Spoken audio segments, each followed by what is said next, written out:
Hello, hello, hello. All right, that's I can hear you, Briz. All right, we are live. Yes, we are. Fantastic. Dylan, you are in. That's good. Yeah, I don't know why I'm trying to be professional. I don't know. Hello, hello. Hey, Salem. Hey, Back from the also, dead? I really like your profile image, by the way. It looks nice. Salem. Oh, who's? Hey. Sorry, the feed was running. Oh, Hello. were you talking about mine, Yeah. Alterion? Oh, Actually, just call me Briz. I just use this one, so I don't use my actual Google account on stream. okay. Okay, yeah, Briz. This was actually, this was a picture, a friend of mine did of my Bloodborne character. Ah, fantastic. Which actually, here's a little bit of trivia for you guys, actually looks like me. So. That's cool. Yeah.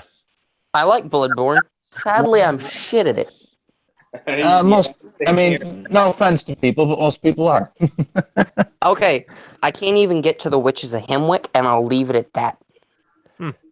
It's easy. You just need a god code, and you can win every time. Miyazaki laughs at your attempts. I've been getting closer. It's just every time it's those dogs on the path. Here, You know the one I'm talking about? Hey, I got some advice for those dogs. What? Get good. Okay, I have alternate advice that I've tried that might work as well, but I haven't actually R1? turned on my PS4 and done Playing other all the games. tough cocktails. Yeah. Yeah, that's another good one. Matt, I ordered a pizza and I opened a local beer. You said you were gonna get barbecue and crack open some wine, weren't you? Yeah. I already had barbecue, so I got a Guinness. Does that count as celebration? Sure. I'm What'd you stuck just say? celebrating with Dr. Pepper and Chinese food. But I got a Diet Mountain Dew. Hey, whatever you got on hand.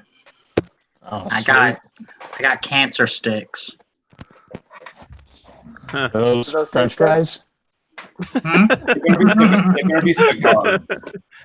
Oh, okay. hold on. Let me show you something. Dog, say hello. This is Dog. His name is Coasty. Very nice It's dog. a good boy. Yes, he is here to congratulate you. You've done great. oh my gosh. That's Posty. Yee. Look, it's the Rage Puppy's alternative form. I have another puppy. Miniaturized. He's out Yeah, somewhere. actually, now I remember what I was gonna ask you, Briz, is based on Scott's pitch, what does rap remind you of, Briz? What does it remind me of? Hold on. I need to grab my visual aid. Give me like 3 seconds. Finally comfortable being on camera. Oh god, that's a lot. Whoa! Who put 3 seconds. Spooderman on the camera? Finally comfortable being on a face reveal. Ooh. This. Look. That. Doggo, what are you doing? Stay out of my face. Boy. That's a lot of reference. Yeah. So since you missed out on our Kickstarter, you could always back Scott's. I think I will. Yes. Yeah, we got some cool perks. Yep. I'll relink the Wrath Kickstarter in the chat. Yeah. One of which that I'll be upgrading hopefully this week, Scott. Oh, fantastic. Yeah. So, who did you want to put in there, if you don't mind spoiling that? Oh, me? Yeah. Well, I mean, it's not a spoiler, it's your story. But I was just thinking maybe it'd be cool to put a character from a project I'm working on in there. Is that the one that I talked to you about? Yeah, that'd be Jackie, yeah. Okay, perfect. Right. Yeah, just put my horror protagonist in there. Salem, I actually have a quick question for you. Sure, go ahead, man. You work at a magazine, correct? This one. I wrote for a newspaper for about 5 years, but now I'm trying to move on to something else. Okay. I know this is a bit of a departure from the rest of the thing, but would you mind telling me and everybody else what it was like, how you got into the job, tips? You mean this one?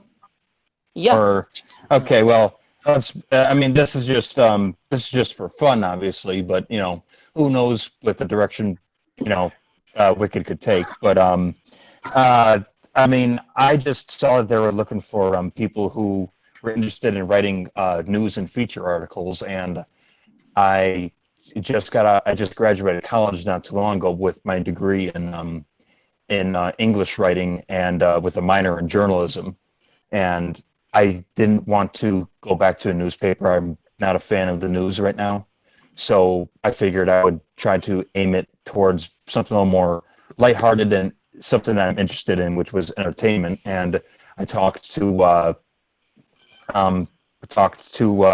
few of the guys on the staff, and we just all got along, and they liked the ideas that I had. So that's how I ended up on here. You guys know that Thomas Jefferson quote about people who read newspapers? It's you might be thinking of the Mark Twain one, the one that says like those who read newspapers are misinformed, and then the ones who don't read them are uninformed. Well, what the Thomas Jefferson quote goes, the man who reads nothing knows more than the man who reads nothing but newspapers.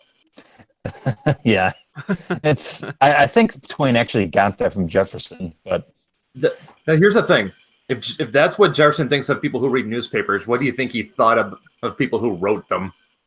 Oh man, dude, Jefferson was like the first president that had a war with the press. Like I had to learn about the history of the media in the United States, and yeah, we were having. I mean, the politicians and the public who's war with the media has always been a thing. Don't let people think that it's a new thing. Even when it was called the public crier, where they would just read the news. Yeah, there was conspiracies, and there was corruption then as well. So. Yeah. And by the way, my brother put something in the chat. He says, "Try playing Ninja Gaiden instead of Bloodborne." Alright, here's my thing about Ninja Gaiden. I've tried to play Ninja Gaiden and I can't do it. Yeah, if I can't handle Bloodborne, how do you expect me to handle a real man's game? We're gonna have some words after this stream, my friend. You want? Excuse me I just wanted to jump on and say something real quick. What you were just saying, Salem, about the media. That the best illustration of that is go look at the news reports following the shootout at the OK Corral. Look at the Republican newspaper and the Democratic newspaper, and you'll see it was no different than what we have today. So I just wanted to point that out. Hey, he just said they were running smears on Jefferson. Well, I mean, that's pretty dangerous.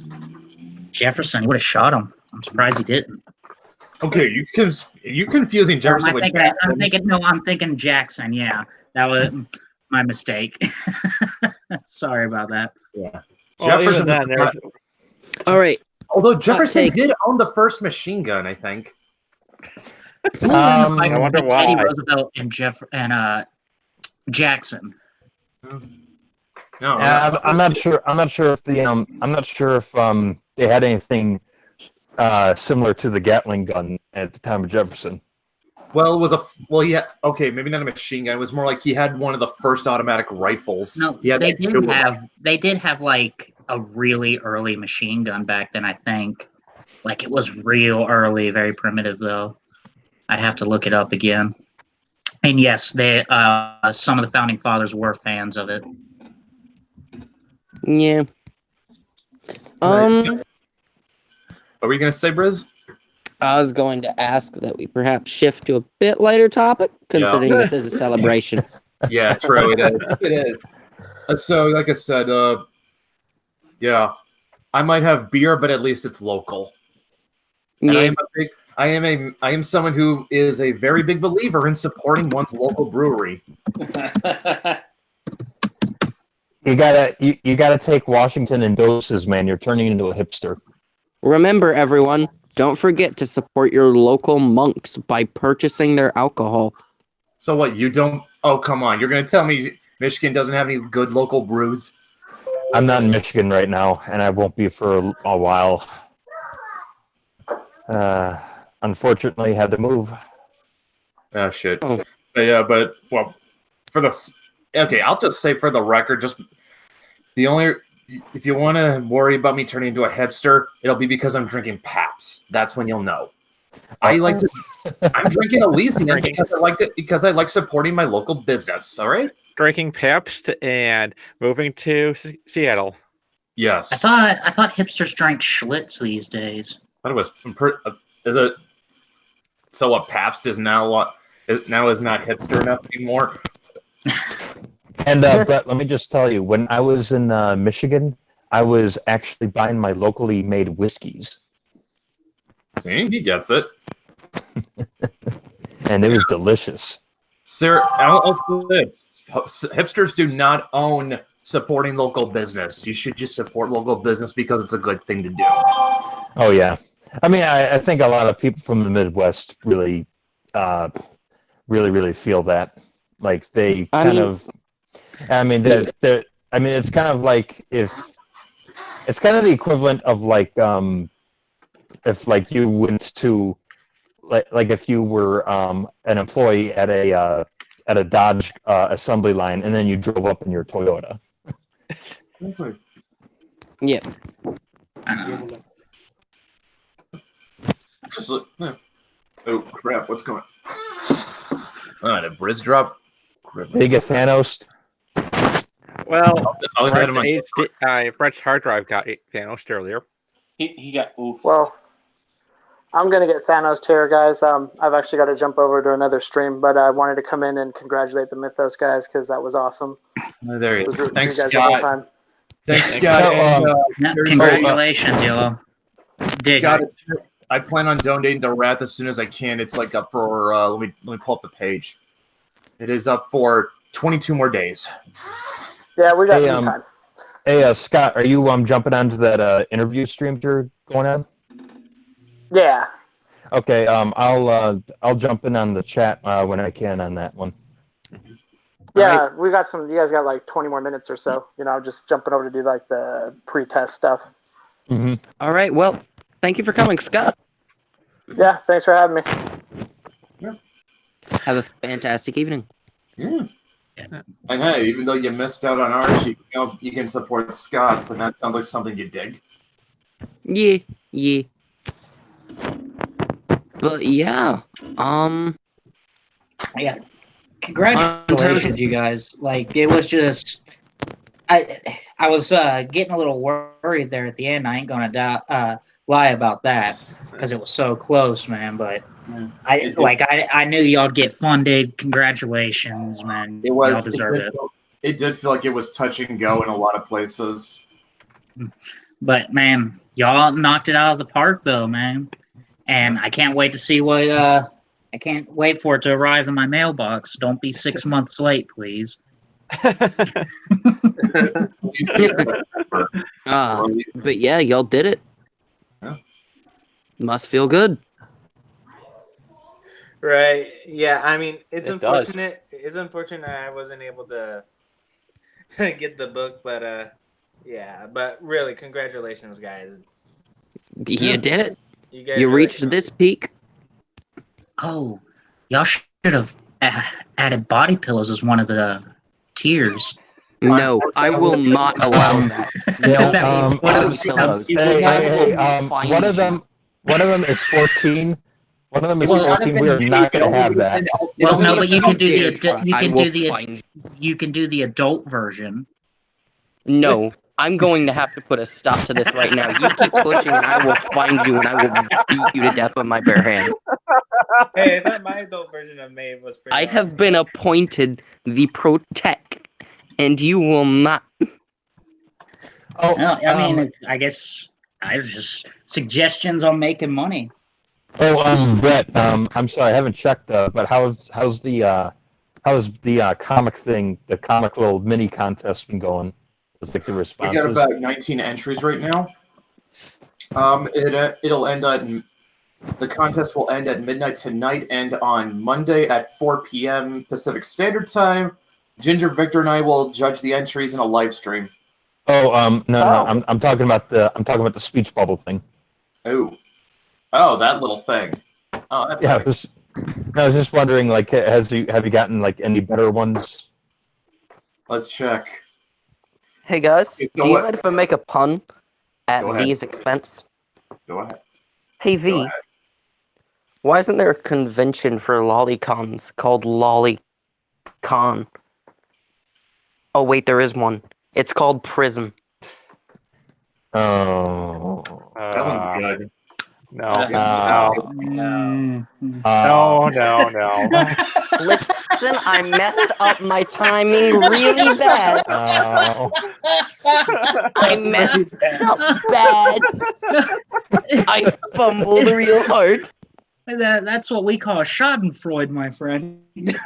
Listen, Salem, to answer your question, nobody's tried. Oh man, because I was hoping that there'd be some really good zingers in there. Look about the. I'm walking on sunshine. Oh, and I want to feel good. I feel like I want to die. Please my don't. eardrum's gone. That's for sure. Well, But I need an Hey, Brett and everybody, I feel like I'm inclined to do this because I was asked about the profile picture. Mind if I just mention the artist who did it? Because I feel like I'd be a jerk if I didn't. Go ahead. Okay. All right. How do you say your name? Britz Fizz? Briz. Oh, Briz. I'm sorry. Yeah. Just look up. Look up.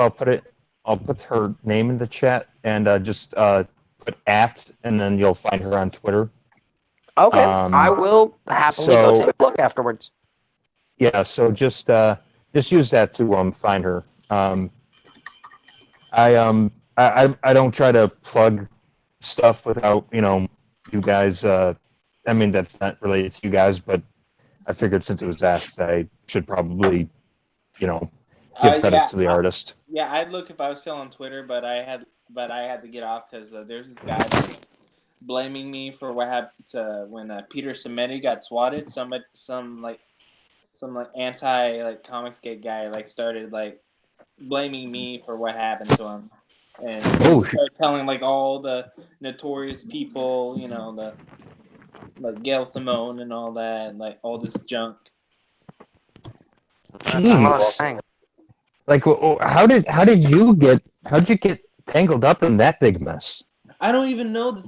I was just commenting on Ethan Van Sciver saying at the time, and this guy started talking crap, and he started pulling bull crap out of his mouth, and just Peter Cimenti, he knows I didn't do it. He was pretty upset when I left Twitter. And just oh my god, I have been a lot better since I've gone off Twitter. I swear it's Richard Meyer is right. It's amazing. Yep. Oh man, I know you just said the weight has been lifted off your shoulders, but I'm so sorry that you got all the things get tangled up in Twitter. It's something like that is just not the most pleasant, I imagine. Yeah, and I lost a pretty big audience. I had over 1,000 followers. I mean, I was totally going to kill my book I was finishing. I'm real sorry, man. Yeah, That really honestly sucks. sucks. I noticed that you were gone when Charming Convention was mass tag, did one of those mass tags, and your Twitter handle wasn't in the usual. It was in Wasn't. white. It was all in white, yeah. So Also, I'm sorry to hear about that. I also realized he copy and paste mass tags from that. Yeah. Because he hasn't changed it once, I think. No, but Yeah. that's usually what happens with mass tags. So, anything you guys want to talk about, or like any ideas? Yeah. I'd love to share some of my ideas. I mean, if you guys want to go first or not, or Go ahead. oh, okay. Oh, hold on, I gotta go. Yeah, we have but yeah, so yeah, next after we've had a bit of step 2 is just get our people back. Hopefully get the books ready to ship out by September. Well, I wish you the best of luck. You can do it. You've made it this far. And by the way, their print and digital will be available for both. And maybe consider hitting up your local comic book shop to see if they'll carry Wicked books. I'll hit back the one that I frequented in Michigan. I don't trust the ones around where I am right now.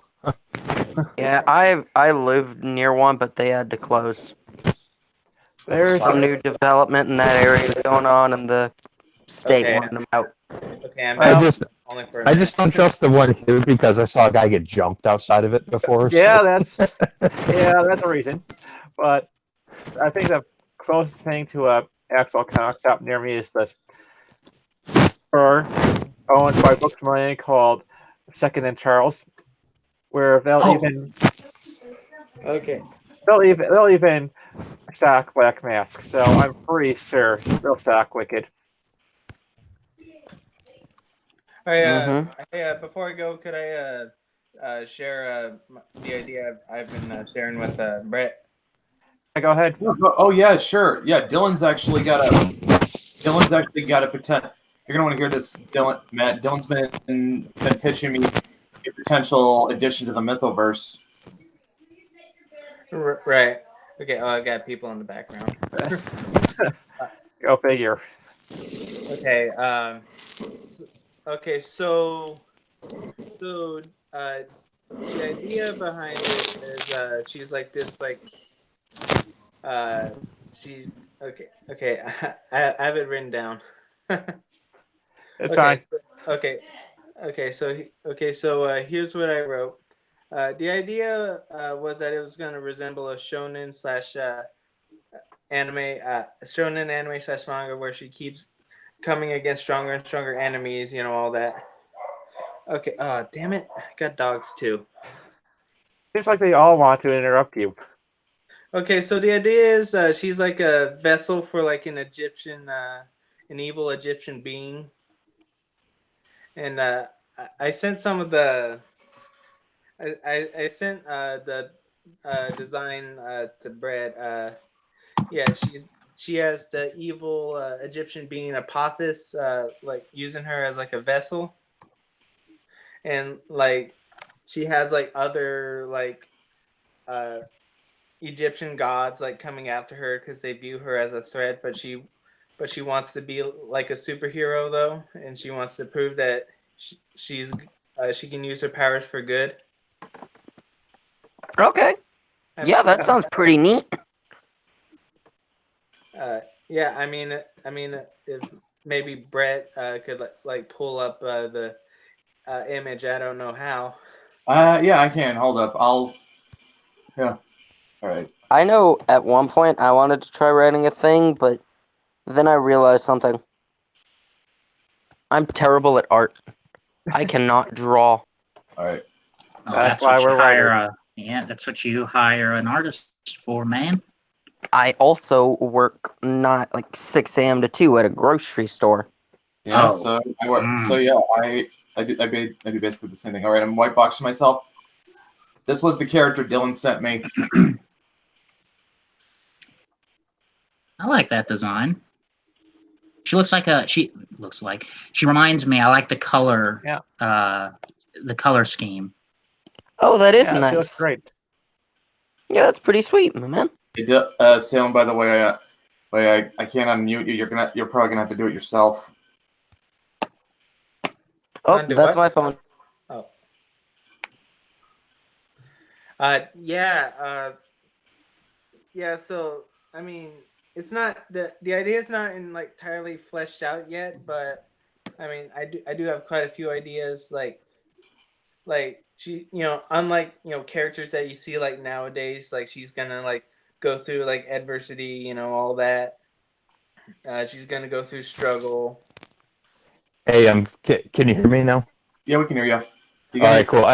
I didn't mean to interrupt you, man. Go ahead. Sorry. Yeah, I mean, yeah, I just thought it'd be cool to like lately I've been, yeah, I had the idea where I wanted to do something with like Egyptian like gods and all that. And like she has like these like power. I mean, I sent a list of the powers of like she's gonna end up having, and it's like a lot to like work with. Hold on, I have a list. On yeah, she has like godly power, soul consumption, void manipulation, flight, mind control, dark magic, electrokinesis. I don't even know how to pronounce some of these kinesises. You guys, by the way, Briz just messaged me over Discord. Apparently, his phone's dying. Okay. Well, it's nice having him on with us. Yeah, Just curious, does this character have any kryptonite of sorts? Yeah, I mean, she has. Okay, so from what I know about Greek mythology, the evil deity Apophis, or Apep, or however you want to go, that's a being.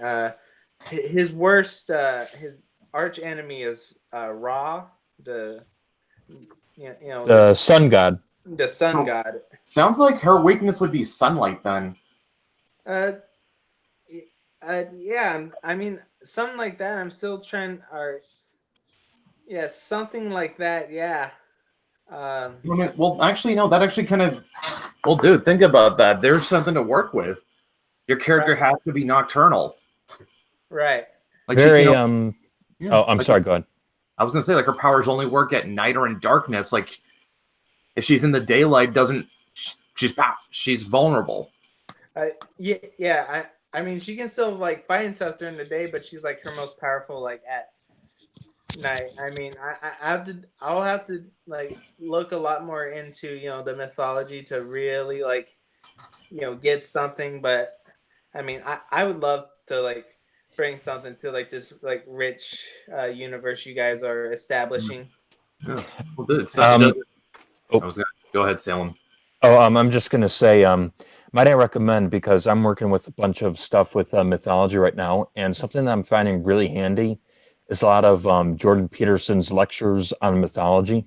Okay. Just YouTube them and give them a listen. It'll give you like good ideas as to like what deities represent which, and like what commentary they give on human experience and life and such. So just give that a give his lectures a few listens, and you'll probably get some good ideas. Yeah, I've been listening to things talking about like character like types and stuff. Like the channel's called Totally Not Mark. He has some. He does in reference to like the Dragon Ball series. But he brings up like certain like authors and stuff who's like brought who's like talked about like different character types, and I thought it'd be really interesting to, oh damn it, got dogs, but but yeah, I mean, the idea is still developing, but I really think I have something here. And it's a lot easier when I like type it to someone than actually like saying it out loud. That's how I usually am. Yeah, that's how it always is. You're always able to type it better than speak it. Yeah, Yeah. I know that feeling. Yeah, like I can read like really fast, but when I have to read out loud, no, I stumble a lot. I mean, what? I don't know. I lost what I was saying there. Name one person who speaks as they write. You can't do it. I would say Dan does.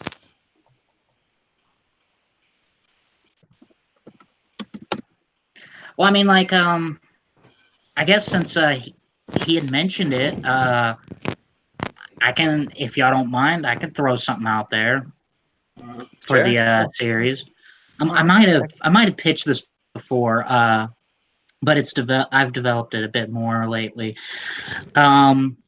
So this organization finds the corpse of like some dead god beast thing in a river somewhere in Central Africa. So they take it, they take the corpse and they cut it into pieces, and they use the pieces and they graft them together into new shapes, in a new humanoid shape, and into new humanoid shapes, and then they graft something called the reality engine onto these new shapes, onto these new hominid creatures, and to create these like, they create these super powered beings out of god flesh, and then they create graft a reality engine onto them, which I don't want to spoil what that does yet. And they make about 8 or 9 of these, and it focuses on 2 of them who are essentially outlaws, because they end up going on the run to get away from this organization and from the law, and they both kind of work as one unit. And one of them's and their name is Jessie, who is a girl. She's in her teens. She's about 14, or she looks like she's about 14, but she's really about only like 5 or something. But she looks and acts like she's 14. And her, I guess you'd call him her protector, his name is Younger. So it's Jesse and Younger, excuse me, going on the run across, just constantly on the run to keep, trying to get away. And that's essentially the elevator pitch for it. Now, Younger is about 8. He's about 8'12", 8'11" inches tall. He carries 2 massive custom-made pistols that are about as big as if you were to hold them, the barrel would go from your waist to your knee. So he's got some pretty massive pistols, and they're used to focus their power. He doesn't hardly ever talk, because I've always liked the idea of having a character who only speaks like 1 or 2 lines per comic, and making a character like that really relatable. So he doesn't hardly ever talk, whereas Jessie is very much, I guess you could call her his mouthpiece. Are any of you familiar with wrestling? Do any of y'all watch wrestling? She's basically the Paul Bearer who is Undertaker. Yes, exactly. Or Paul Heyman to she's Paul Heyman to Brock Lesnar. Yes, that'd be a more apt description. Except she's much more foul mouthed, because she's very loosely based on Soph. If any of you are familiar with her, she's going to say the N-word. I'm just playing. Yes, she is. I actually would like her to do that, but I it'd get the whole Whoa, Mythoverse in no. trouble. I don't want to do that. Yeah, please don't. But give no, me she, no, but she is very foul mouthed. Says whatever she wants, and this is more like, this sounds like it's Lovecrafty, but it's not. It's more like more akin to like Gungrave or Trigun, set in a near futuristic setting. And all of the characters, they have, all right, like Younger and Jesse, they have like pure white skin, just completely, totally paper white skin, and they have their eyes, and instead of having pupils or retinas, they have barcodes over their eyes. How would So, that? This all sounds really cool. Well, it could probably still work. I mean, I remember like back in the day, Valiant started out with a book that was set in the same universe but set in the future. yeah, I didn't know what the rules were for y'all's. This is just something that I thought, hey, maybe this would be able to fit into the Mythoverse. And considering it doesn't really have an end game like the rest of my stories, I feel like that'd be the one comic that I wouldn't mind putting into a shared universe for someone else to take over later on down the line. Yeah, We can hey, before I go, I'm about to go. What I was gonna say when I say it was my thing was inspired by shonen anime. I was talking like specifically more like Yu Yu Hakusho kind of when it comes to like the fights. Oh, you sold me on yours then. As soon as you say Yu Yu Hakusho, I'm in. Yeah, No. yeah, that's one of the inspirations. Yeah. Hey, there's Kylie. Hey, Callie. If you guys don't know, Hey. if you guys don't know who Kylie is, she was the talented lady who provided the voice for Maeve in our trailer, and she's more or less become her voice.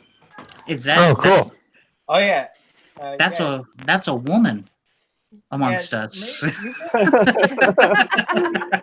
Such a rare sight.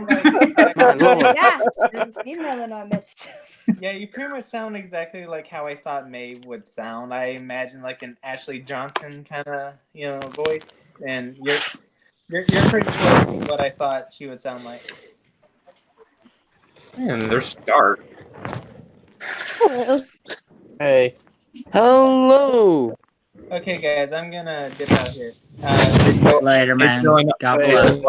Hey, Dylan, I'll be sure to send you the rules documents. Around. Really, congratulations on this project. It's what you guys were able to accomplish, and I wish you nothing but the best. Thanks, Dylan. Thank you.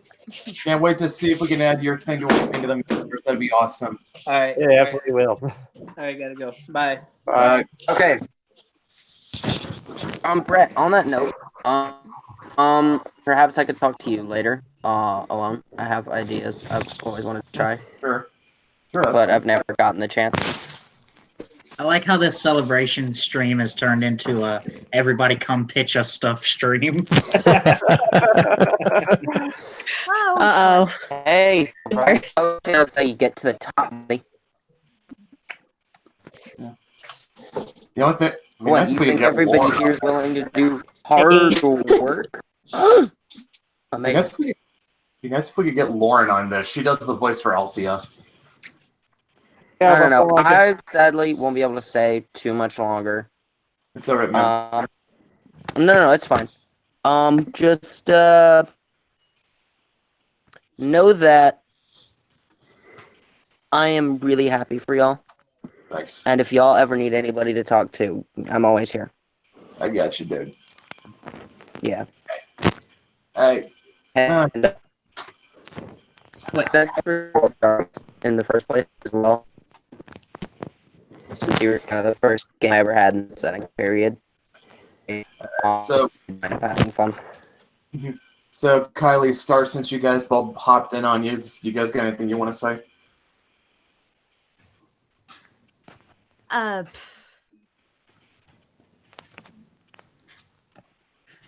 Mythoverse anime win. No, we do Mythoverse not. anime never. no. Not until part 7 is done. No, we do not start it until.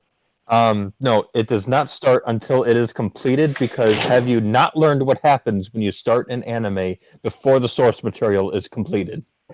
Sometimes you get You Trigon. get Blue Exorcist is what you get. You get Basically, Trigon. you get a lot of crap. You get Berserk, and it has to end. Oh, God. Yeah. Oof.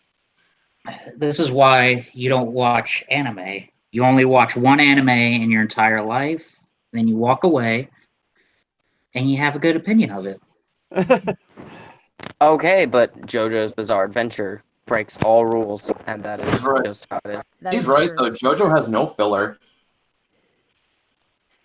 Exactly. Well, Somehow.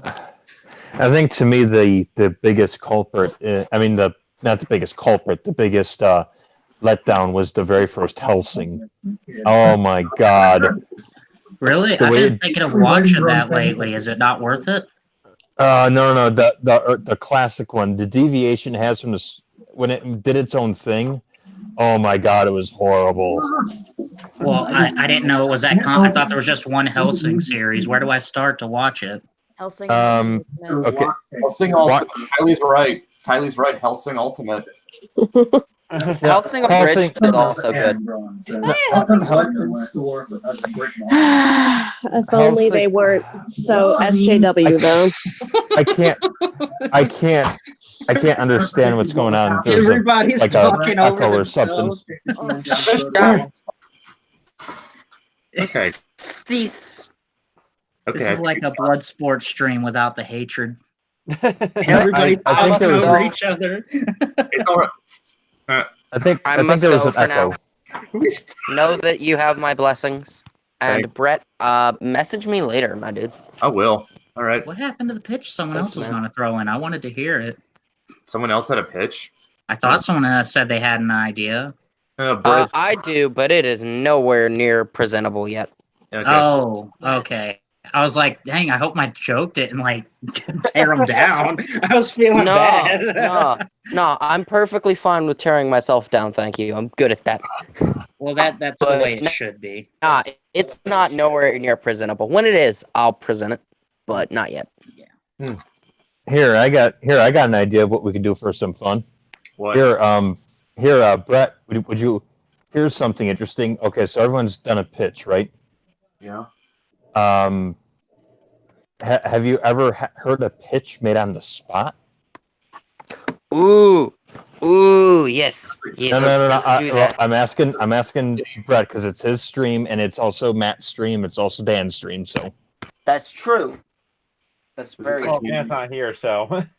Is this a game name, Salem? I mean, it can be, but I mean, like, Hey, Brett. I'm saying, like, I can try to just spitball something immediately, and we can see how amazing or how badly it goes. Hey, Brett. What, man? Remember that video I sent you of Godzilla versus the All-Girls School of Mystery? What? That was born from impromptu pitch game. You're kidding me. They sent out That's Twitter, fun, to be honest. and the ones that were the funniest, they decided to do an impromptu pitch of. What was this again? I'm just explaining to Brett about how one of the videos I sent him was, which the title was Godzilla versus the All-Girls School of Mystery. That was based on an impromptu pitch moment. Oh, I never heard of it. I heard of Godzilla meets Bambi. Wait, what? Whoa! That's a thing. That's old school internet. It's a cartoon. It's a little cartoon at the beginning of Godzilla in 1985, where it's all Bambi just being all happy and eating grass, and then all of a sudden, smush Godzilla's foot. Yeah, was that in a movie? I saw that on the early internet when I was a kid. I saw that at the beginning of the movie, and I remember that. That's one of my, because it was the first Godzilla movie I ever saw in my life. Oh, we were purists. We started with the 50s version when we were about 7. Okay. I have to admit something. I have never seen a Godzilla movie. You're right. He said he's never seen a Godzilla movie. Well, I feel like someone needs to be expunged, excised from Briz, society. Fortune of the Monsters comes out in theaters next week. Go see it. Actually, yeah, I was gonna go see it with my little brother. He said he's a big fan, so I was gonna take him as a birthday treat. That's So acceptable. that was what I was gonna do. That's cute. You're I mean, I've roboting a always bit, wanted boss to, but man. just never been able to. Oh boy. Lots of robots. Well, it's a rising machine. That just breaks my heart that we've got someone who's never seen a Godzilla movie. And Yeah, that's weird. Like Gamera, I could understand. Like Gamera's a lot less known, but never seen a Godzilla movie. That just seems odd to me. Yeah, that's. I'm sorry. Hold on. I've seen one. I just remembered. It was the one about where Godzilla like laid eggs or something. Oh No!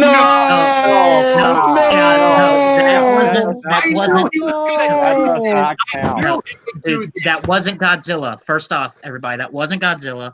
That was Zilla. So you've never Yes. seen a Godzilla movie. I knew you would do this. You should. You were setting us up, weren't you? What? Oh, No, I need to go. That's like I need to go. That's like saying I saw the Godzilla movie once, where they went to the little park with all the dinosaurs in it. It's not a Godzilla movie, man. Listen, I'm only 19, and my parents didn't let me watch monster movies until now, like 18. So I haven't exactly had time. No, you know what? You know what? That's the equivalent to. That's equivalent to my first Star Wars movie was The Force Awakens. Oof. Sorry No, to hear no, that. no. Wow, no, I'm no. Alright, sorry. well, hey, No, the first you Star said Wars you're. movie being Last Jedi. Wait, you said you've never been able to watch monster movies until now? Yeet. All right, I got a good monster movie for you to start with. Perfect one, all right? It's a monster movie. It's called A Serbian Film. Look it up. You're gonna love it, man. I'm telling you. Okay, just from the laughter, I'm imagining I shouldn't do that. But I'm gonna do it anyway because I'm an idiot. I'm gonna tell you right now, Briz, that movie has been banned in several countries. Basically, that's like recommending an anime, Boku no Pico, for your first anime. No. That's like recommending. That's like recommending. It's like recommending Metamorphosis as your first manga. No. Okay, God, I thought for a second wait, you everybody, were you're gonna about to tell say me the that- thing you were about to say, and I was about to say, "What the fuck is wrong with you? You've seen that?" You can't tell me a Serbian film is not about monsters. Come on, guys. Kylie, what were you gonna say, Kylie? Well, sorry. technically, it's about human monsters. What were you? Okay, I'm not getting into a analytical discussion of a Serbian film. I haven't seen it either. I just know it by reputation. Since we're already going down this route, I just have to say another good monster movie is The Human Centipede. I mean, Oh yeah, that's a great monster movie. I mean, These are all horror movies, and you're not alone. I don't think excuse me. I have seen a Godzilla Okay, here's movie the thing. either. I know what and who Godzilla is. I've just never seen a movie with him in it. okay. Here's what you're gonna do. You're gonna go watch Gojira, and then the second one you're gonna watch is Giant Monsters All Out Attack. Maybe he should watch a Gamera movie first, because he's as slow as a turtle when it comes to these things. Oh, that was just mean. It's awful. That was Terrible. mean. That was so mean. That was a little too far, man. I'm sorry. Actually, okay, and I'm really curious. Like, if you come across someone who's legitimately never seen a Godzilla movie, what is the first Godzilla movie you recommend to them? Yes, I'd like to know. Legitimately, it's not a fan favorite, but it's one that I watched the most as a kid. So I would recommend Godzilla vs. Biollante. I love Biolante's monster design. That is a good movie. Yeah, I would recommend that. There's you can watch any of his solo films too; those are all good. I'd stay, or Godzilla versus Destroyer is excellent too. So, I know Godzilla destroys cities, but also protects humanity in a few films. No. So I'm like not yeah. 100% sure what his character is. Well, no, because It Godzilla depends for a on the long film. time. Yeah, it depends on which era because I don't remember which the names of each era, but there was a long stretch where they had like kind of they lost the plot and what Godzilla was, so they started marketing him heavily towards children. I think they did that to compete with Gamera. Really? Not But really. yeah, so that's why I think I could be wrong on that one. I think But they did start marketing him towards children for a long period, which is why his characterization is so, all over the place. I think where Godzilla's face turn came in had more to do with Mothra. You think so? Well, for one, Mothra was destructive, but she didn't do it with malice. Her destruction was always coincidental. Yeah. But when did she come in? She had her first solo movie. Yeah, she had her own trilogy. She had a trilogy, but when did she first come into the Godzilla series? The 60s. I never understood Mothra's appeal. I liked Batra, but Mothra, I never really cared for. Actually, I would like to tell you what I have so far for an idea. Right. It's not a lot. Do it. Okay. A man wakes up one day, finds out he can move things with his mind, and then proceeds to attempt to help people to comedic effect, fucking up every single time, before accidentally stumbling upon an actual threat and becoming a real hero. Is my basic idea so far. All I'm thinking of is like flipping up skirts. I like that idea. I think a character like that, because I've got a comedic hero character, quote, hero character, that could be paired with him. And he's not really a hero so much as he doesn't really have any powers so much as he's just the luckiest man in the world, because I realized luck is the strongest superpower of them all. I mean, if you keep rolling nat 20s, nothing's gonna kill you. True. True that. Yeah. So, like, what if... So, I don't know. I just like the idea of a guy going out there. I just got this image of a guy going out there, just this normal, middle-aged, balding, chubby dude going out there to fight Goku. And Goku blasts a Kamehameha wave at him. But at the last second, a grain of sand gets in his eye, so it knocks the Kamehameha wave a little off course, and he ends up hitting Vegeta, who flies down, smashes into Goku, and knocks him out. And then he wins that way. Yeah. The general vision I had for the character was like almost they're young, like not middle-aged, but they're like almost college, like go to college. But at night, they decide to go out and try to stop a gang crime. They succeed in comedic effect, but only when they stumble upon the real villainous stuff do things get more serious. This is sounding like the Green Hornet. I understood that. Barely. I didn't. Yeah. Yeah, that's sarcasm. But honestly, Now, Salem, your mic is kind of acting funny. Yeah. Yeah, it is. You're gonna muffle. Sounds like you're talking through cotton. Here, can you hear me? Better. Yeah. Okay, I was saying this idea is reminding me of the Green Hornet. Oh, fuck it is. Like the well. You think so? No. I'm not saying it's a bad thing. I'm just saying like it just reminds me of like the whole like he's just gonna go do a prank because he's just doing a stupid prank, it just turns into him looking to become a superhero. Well, no, he's going out with the intent of helping people. It's just he's okay. not very good at it until he is forced to the edge with actual threat of death. Okay.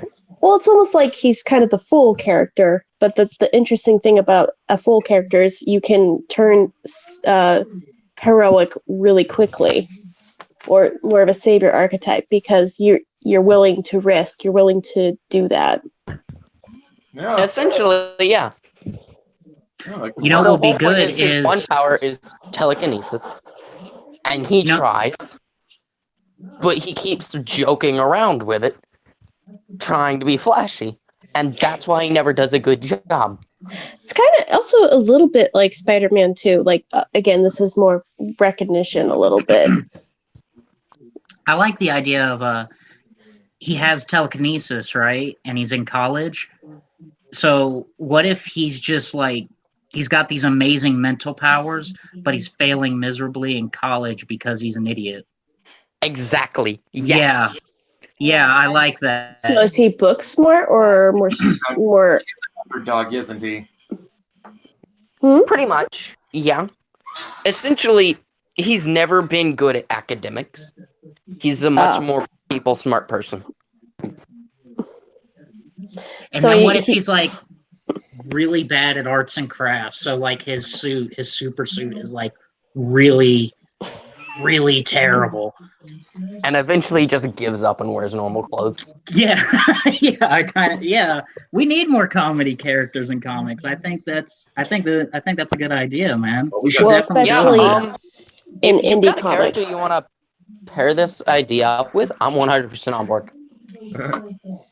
Yeah. Hit me up, man. Well, it sounds like we got a career team going now. Yeah. Speaking, bringing it back to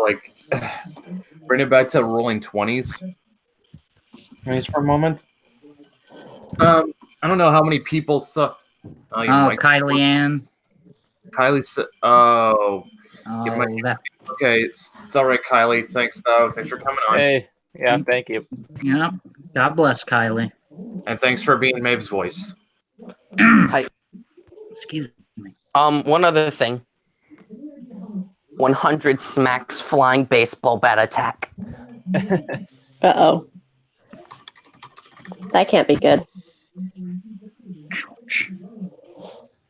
But yeah, if you're interested in that, like actually, I'm 100% on board. I've never written for comic characters before, but I have confidence in this idea.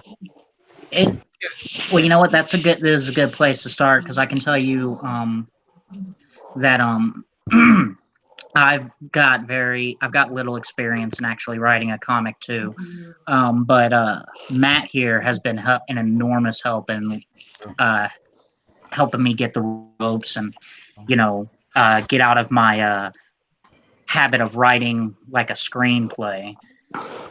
So these guys here, if assuming that they were to take that on, they'd be perfect for helping you out with that, get experience in it. All right. Cigarettes. I just need to.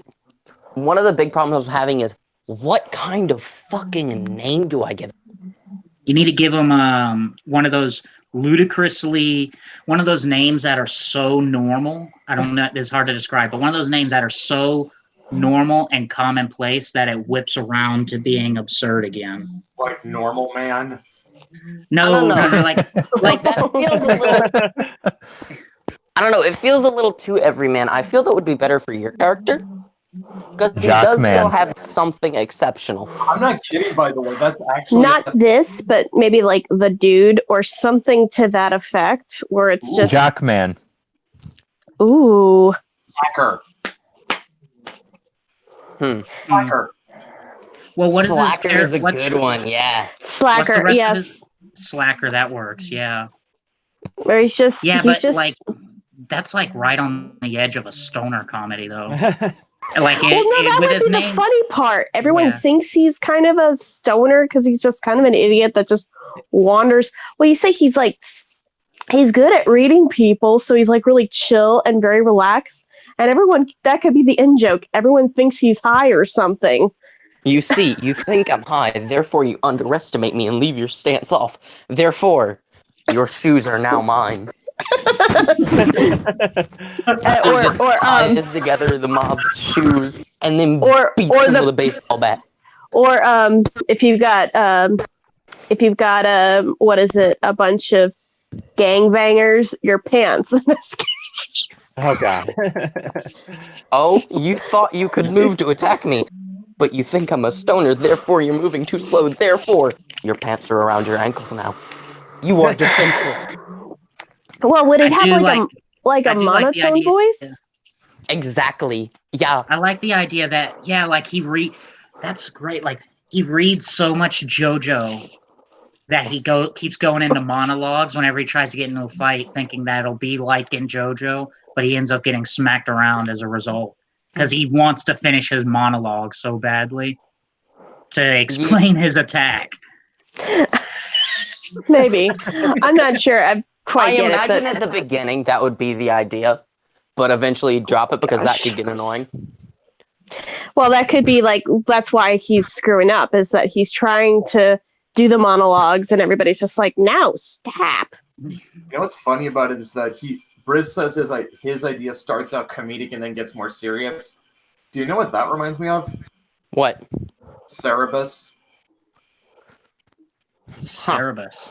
No, Cerebus.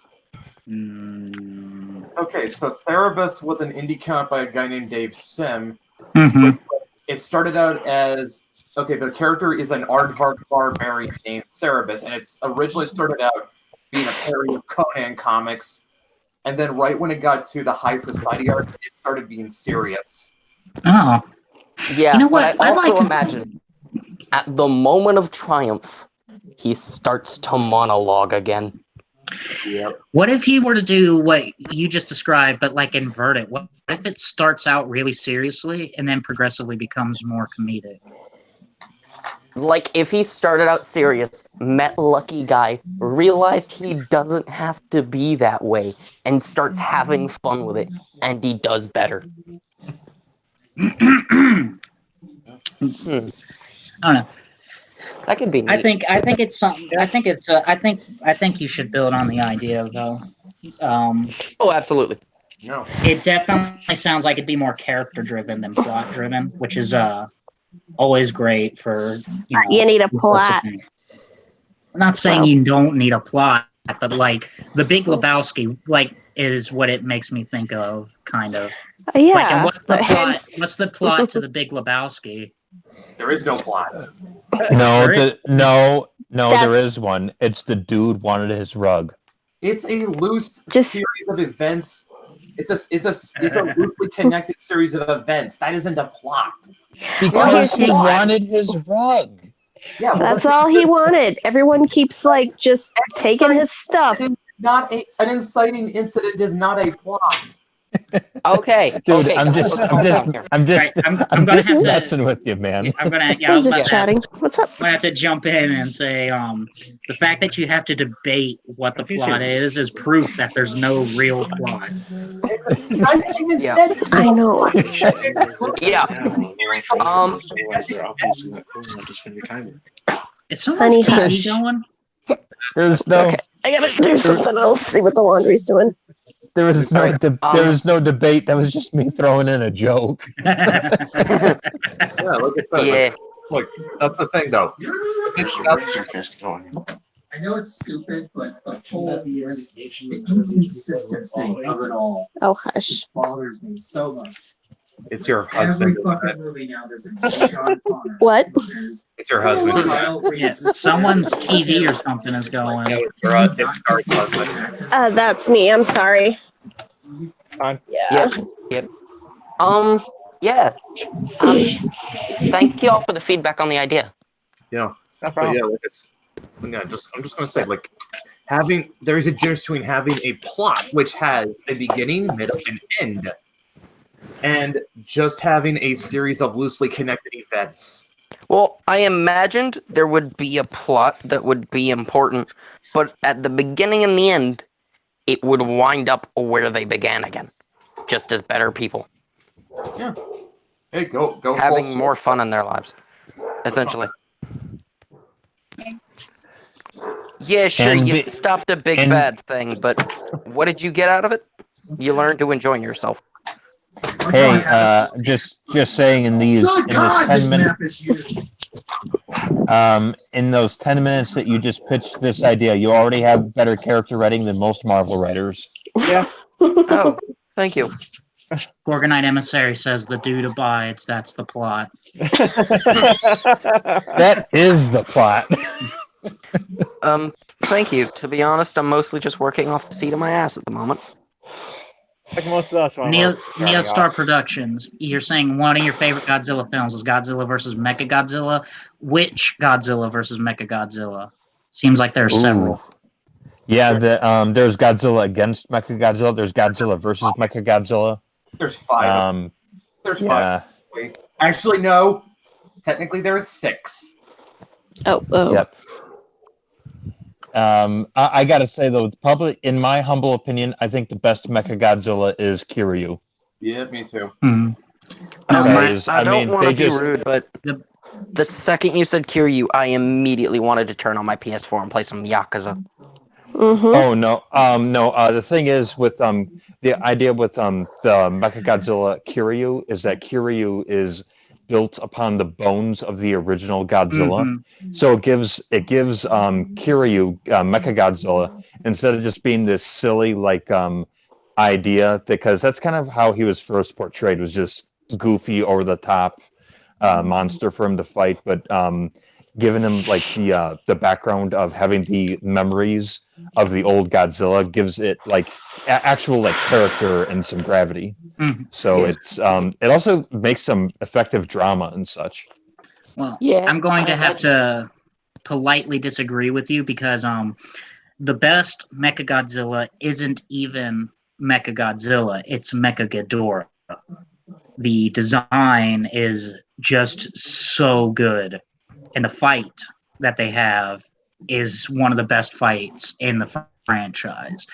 I will not debate that. I will not debate that. That is a good fight. It is. I might look that up tonight after the stream. I mean, any fight with Ghidorah in it is going to be a good one. Oh, that I'm hoping this new one is, which I think should be out here pretty soon. 31st. Yeah, in about that's what 6 days, man. I'm looking forward to that, man. Okay, placing bets right now. Which monster for sure gets the axe? If you have to pick one that's going to not make it out of this film. Rodan. He's the least popular. I hate to say that because he's one of my favorites, but he's the least popular, so he's gonna get jobbed out. I would say Mothra because she's always the one who's willing to let herself get killed. Okay, all right. It's time Yeah, for but me they're to being- ask a question. It's gonna maybe make people uncomfortable. Oh boy. Is Mothra a waifu or not? You could- Maybe A if you're waifu? furry. She's a giant moth. Well, Brett, shit, that sounds Brett, fantastic. Thank you. Brett, it's the internet. There's someone who's probably going to want to hit that. Yep. Although Yep. I have seen Godzilla get Jinka art. Are you guys just Very good. pretending that Gajinkas are not a thing at all? There we go. Or anthros, or like not anthropomorphizations, but not the furry kind necessarily. But I mean, there is that artist who made all the monsters into anime girls. they made a freaking black hole into a girl. What makes you think they can do that with Mothra? Hey, you leave I've got a follow-up question on that. Black Hole Chan out of this. Star they already did. I've got a follow-up question on that though. Taking Vatra into consideration, would Mothra be a tranny or a No. transsexual? I'm sorry. Are they front of the Batra is male and a completely different monster. No, but I saw the movie when I was like 12, okay? So I'm telling you from my perfect memory from back then. That You guys are so Batra silly. Wasn't Batra like Mothra's Wrath or something? I didn't watch it after the first time because Godzilla lost in it. Spoilers. And I hated that. Now you see, now that you've brought up transsexualism, I'm choosing to not say anything because these are the kind of things that someone's going to be looking in my past and dig this up 10 years later to ruin my career. So, I don't know. Yeah. I don't know. It might be. It might. Or also, it might just not be a thing either. I don't know. She's not. She's not. Mothra is female. Batra is male, and a completely separate monster from her. He is. Batra. I'm googling this right now. Oh my God. Okay. Thank you. Let's I'm change looking this up right now. Oh, Yeah. besides that, but what else? Let's see here. Is the game like you're supposed to come up with a prompt unprompt by the seat of your pants, or? I guess. Okay. You know what, Star? How about you? You haven't gotten a chance to speak. How about you pitch a comic right now? I've got one. It's have any of you guys seen the Anime Gate? Yes. Where it's a normal thing. Basically, for those who haven't seen it, it's basically a portal opens to a fantasy world, and it invades in the middle of Ginza. Well, basically, take that concept and put it in rural Texas. Oh, And- shit, they'd be dead. Well, it would just be very interesting, that idea of like kind of cultural collision. To me, what's more interesting is more of the cultural implications of that. But you fall along. Who's moving around? I'm sorry, that's me. Here, 1 second. Let me. Okay, I'll let you let me fix adjust, that. and I'll think more. You're delaying. Perfect. I can BS. Sorry, go ahead. My bad. So it could be the rural town. So it's like the sheriff. You've got it's the inhabitants of this town. Maybe you would follow one of the civilians who work there and kind of their take on it. And it's kind of more just different things. So you've got like the one drug dealer, the hick drug dealer. You've got a whole cast of characters, and a very like honor bound kind of culture that's older and very much kind of dealing with that. And at first, people think it's cosplayers. They don't see what they are exactly, and I don't know if it's necessarily gets aggressive right away, but there is that kind of like kind of a thing, and then people trying to figure out, okay, how do you work through? And I'm not sure if magic would be there, although magic would be great. But that's my pitch. Here's the thing. Okay, now here's the question I gotta ask. This is something that always becomes a sticking point for me with these kinds of stories. They will take characters out of this really cool fantasy world and try to stick them in the modern world, in the modern day. And they forget that the fantasy world exists. Right. No, that's the hard part, is that it's more of, because what happened with Gate was they went into the fantasy realm. So I'm not sure how I want to do that, because you'd have to be like, okay, you'd do that, you'd go into that. So maybe it might be more, I guess I was thinking more Red Dawn. May I make a suggestion? Oh yeah, totally. This is me, seat of the pants, me thinking. Manifest Destiny number 2. 2.0. Yes. That actually was a concept I was thinking of too.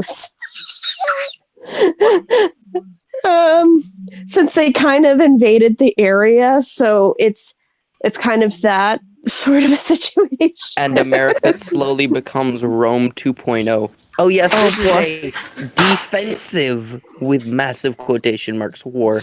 America is destined to conquer all universes. Do not resist. That would be fun, but that's my idea. So that was very lame, very meh. But there you go. I think that was a good idea. I would say if you're gonna do it though, I mean, like, just don't I'm forget sorry. about the fantasy world, because it's like this is something I always talk about with when I'm talking to people about Changeling, is that sure, the slice of life stuff gives us some humanity, but what's the point of having the fantasy world if I never use it? Gotcha. I'm sorry. I didn't mean to, but I had to tune out for a second. I had missed the pitch. What was it? Can I get just a real quick one? Basically, have you seen the anime Gate? Heard of it. I heard Digibro crap all over it. Well, basically, in that one, it's fantasy world opens up and does this invasion in the Fort Ginza. So basically, the same thing, but in rural Texas. Oh, that will definitely work. And Manifest Destiny and 2.0, everyone baby. wants everybody wants Manifest Destiny, and there goes we will never work in mainstream comics ever. May I make a suggestion? May I Yes. make a suggestion? What if Please do. what if instead of opening in modern day rural Texas, it opened up in the old West with all the cowboys? Oh, that could be cool too. Because then it kind of keeps that fantastical element of stuff, and it's more still horses, and they've got some steel. They have some technology that could be cool, or even like the 1950s or some other like a little bit more modern too. Here's Because an idea. Throw some Cthulhu in there, maybe. Oh, everybody loves Cthulhu, don't they? Why is I mean, it everybody love adds a whole Cthulhu? new Y'all dimension to most thought things. this so much better. Don't you dare mock my Lord and Savior. Yogg Sothoth is much better than Cthulhu. I'm just gonna put that out Okay, I there. agree, but Cthulhu is a much more recognizable name than Yogg Sothoth. And that is a shame. Azathoth can just wink us out of existence by waking up, right? Yeah, that's why Right. nobody Isn't worships him. Yeah, isn't that what's his name? I always forget his name. Azathoth? Yeah. Well, except Azathoth? for like people that hate themselves. What do they call those? Or misanthropes? Yeah, misanthropes would Yeah. probably worship him. Yep. I was a But hey, if misanthrope you wanted to for do quite a that, while. well, I have a reason that gate opened up in the first place for you, buddy. Mm? It's Yogg Sothoth being Yogg Sothoth. Mm. Good idea. I don't And it know. helps that all the Lovecraft stuff is public domain. That's Yeah. true. That's the thing. Everybody's jumping on Lovecraft right now. Though. Because it's free. Yeah. You I mean, can't, granted, you can't but fight with free. that's true. Um, But you could come up with you could create your own gods then. Well, here's free. another thing too: is you also, the other thing is kind of interesting is it could be an exploration of, kind of the borders where people feel like borders instead of border town missed a total big thing about how if you feel like your borders, like your personal boundaries, I should say, are being violated, like throughout different things, and how that makes you feel a certain way. I don't know. That's kind of an abstract theme to pull out of it. I think your idea is great. It's something that has been tried before, but has been executed horribly.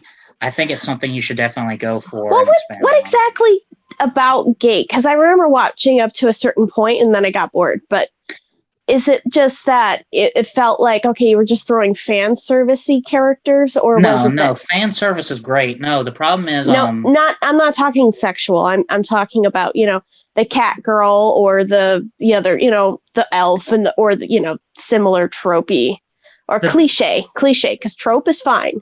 the biggest problem with Gate, as far as I could tell, for me, because I never actually watched it, because it just looked so bog standard generic, and I just didn't. It just didn't catch my interest. But the biggest problem that I've heard from people who did watch it was, it's a great idea, but then when they got to it, it just turned into a Japanese JDF propaganda, because they just started dominating all of the fantasy characters, and it's like, yeah, realistically, if we came at a bunch of knights with our with AK-47s and tanks, we'd win, but it's just not fun that way. But that is fun sometimes. Actually, do you know how you balance that?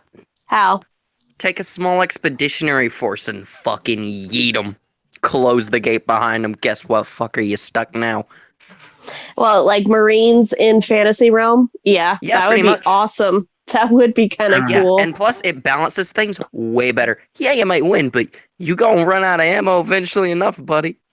I think well, I told you my suggestion. I think the best way to balance it would be to have it go into the Old West and fully embrace the fantastical elements of it. So Oh, quick note by the way. Hmm? Samurai and cowboys were around at the same time, just so you're aware. yeah, they That were is true. for a little bit. They were. So if you opened up different universes, that could be something.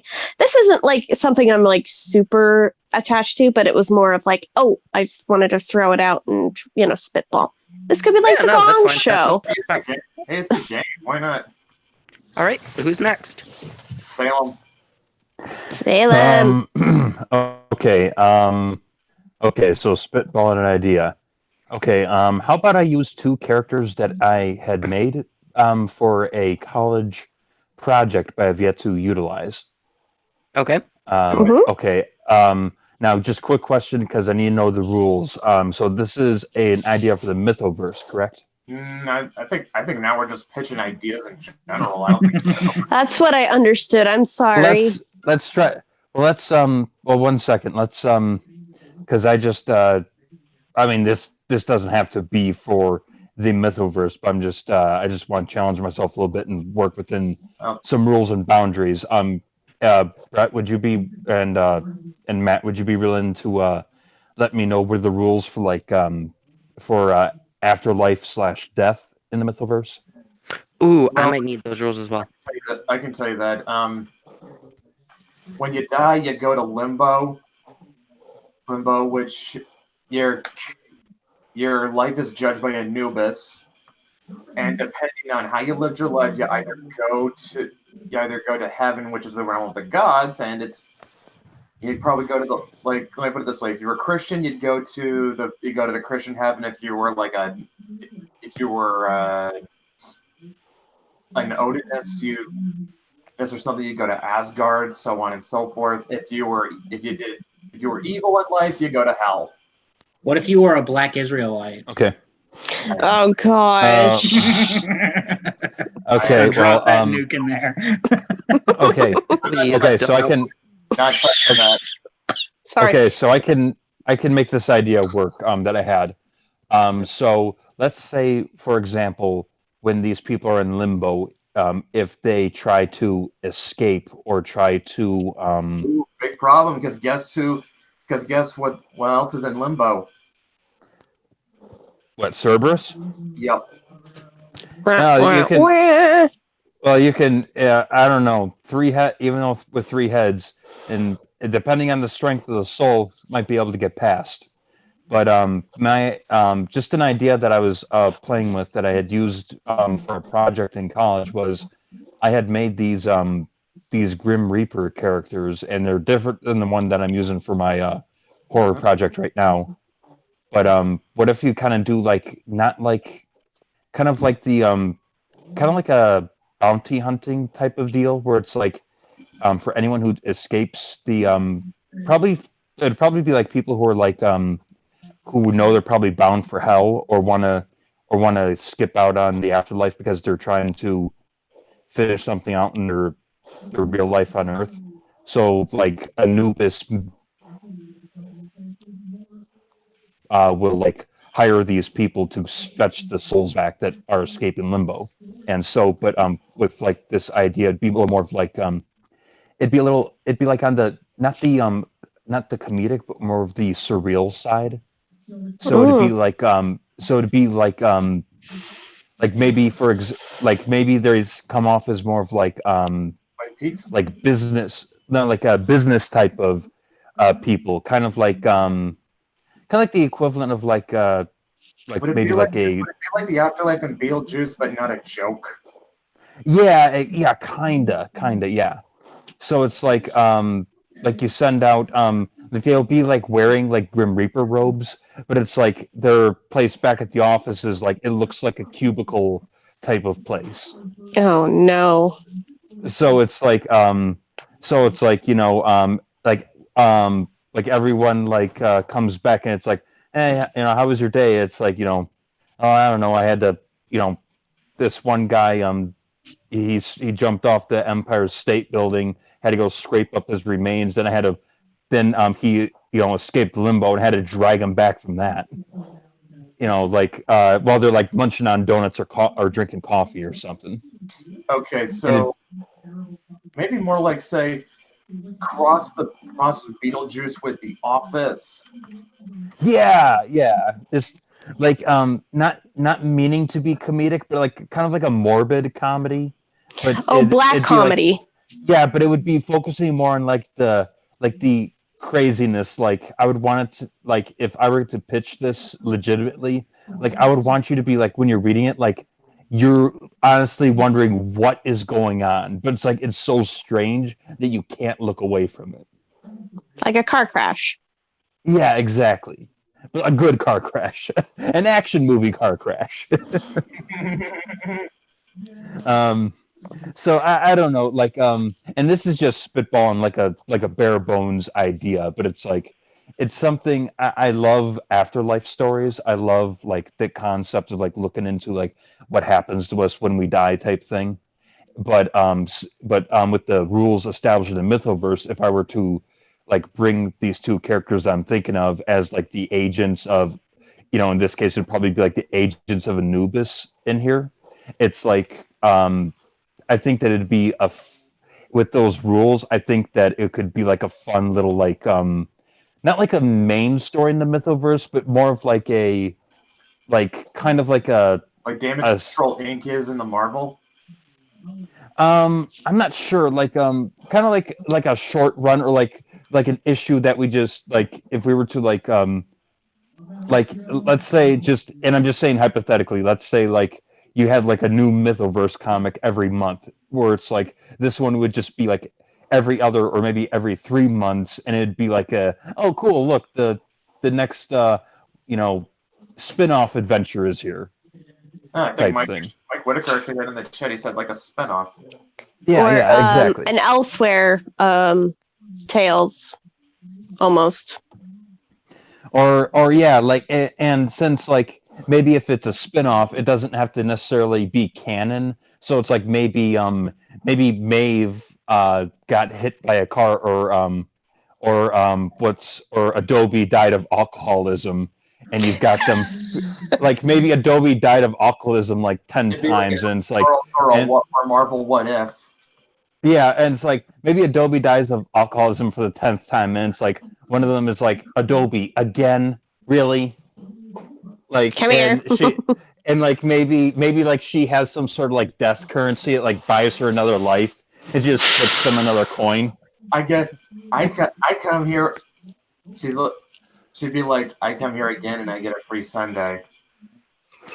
Yeah, or she says, next one, and you buy my next round.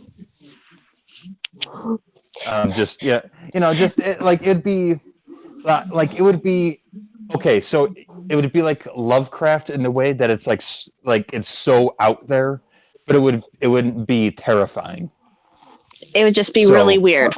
That sounds more like Lynch than Lovecraft, to be honest. Yeah. I don't know. Like, and like I said, I'm not doing anything concrete, because I'm just saying this for the fun of it. Yeah, but I don't know. Like, I do like the idea of like, especially like there's some possibilities with some of the characters you guys have made, especially like what I just said with like Adobe. I don't know. I just imagine that, and that just cracks me up. Forrest, my buddy Forrest in the chat says Imaginica by Clive Barker. Somebody has to have a very dry humor with a British accent. It's the law. So I get the feeling you know that one, Salem. Mm-hmm. Yeah. I don't know, like the two characters I was thinking of, like I had created them for I had to write a 10-minute play for college, and I made this 10-minute play of these two Grim Reapers who like were just talking about their office day jobs. I mean, like their day at the office, which was like set up like an actual like cubicle office, but they were talking about like just nonchalant about like all the horrible stuff they see every day. But they're like doing coffee and donuts while they're talking about it. So basically, like And, cops. Yeah, but these two are a married couple that work in the office together. So it gives you some interest. It gave me like some interesting way to approach like the dialogue and stuff, because it's like they both love each other, but they both work with each other. So there's there's jokes to be made there as well. Mm-hmm. Yeah. So I know I probably went off for a while, but like I said, I was kind of making it up as I was going along. So Well, you were setting it up, and so yeah. I like the idea, or like entrepreneurs. If you know anyone that like they like family run businesses, that would be a good research. Or listen to how cops or EMTs. That's another one. If you listen to like how they use black humor to kind of cope with their job, that would be something to consider as well. Yeah, I've actually heard most cops have a really grim sense of humor. Oh, they have to. That's for sure. Like, because you see the worst in humans, basically.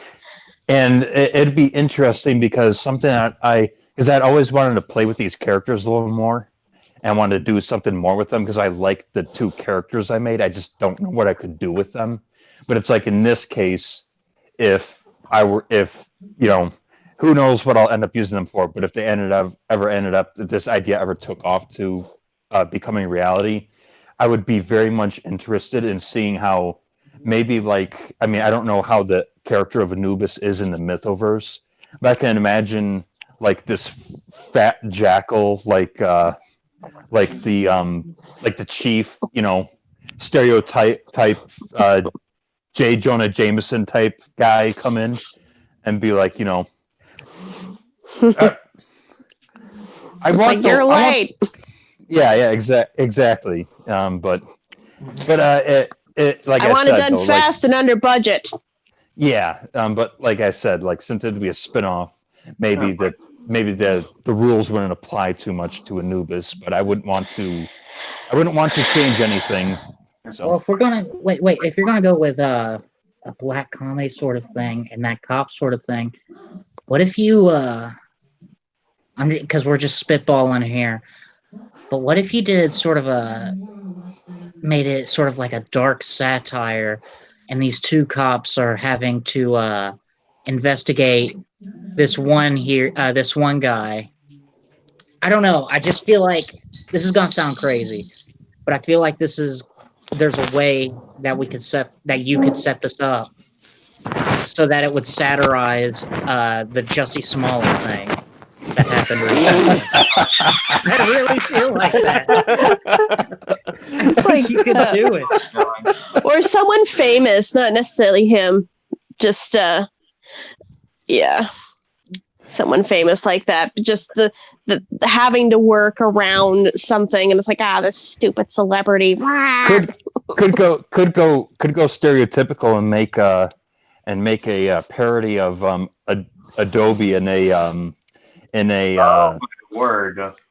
Adobe in a what's his name? The guy who obviously did it, but he always gets away with it. You mean Simmons? He clearly O.J. killed Simpson? somebody. O.J. Yes, Simpson? OJ. Yep, OJ. OJ, that's what I meant. Salem, hold that thought. Forrest said he said to Salem, look up alligator bait. I did. Oh Lord. Wait, what? Okay. Someone was evil. Google alligator bait, Salem. Okay, I'm a little scared. Should I be scared? I am. Okay, guys. I gotta head out. Talk to you later. Thank you guys for having us and hosting, and congrats again. When are you gonna announce when you pick Meave, the Meave one? It's on the announcement will be made on Monday, Star. Oh my god. Okay. Oh my god. Yes, Salem. Oh. Rat row. Oh my god. No, I am not reading that. No.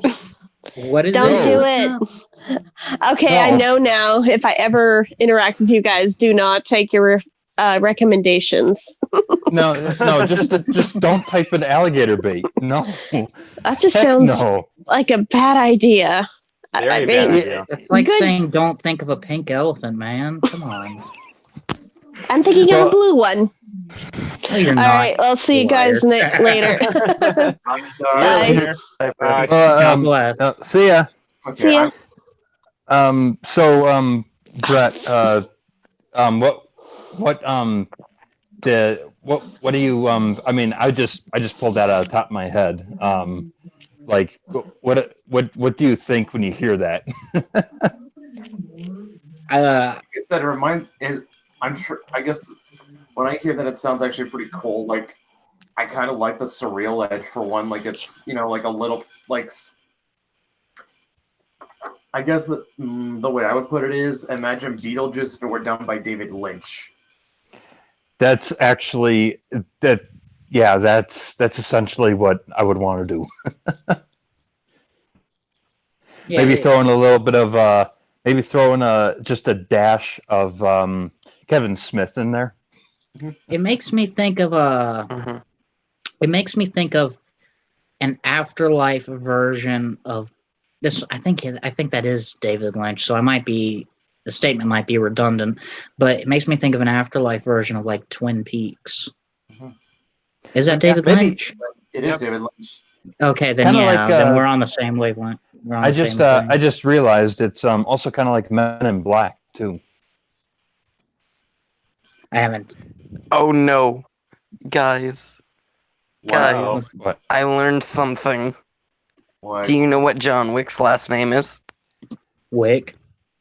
No. No. I know where he's going with this. Don't spoil it.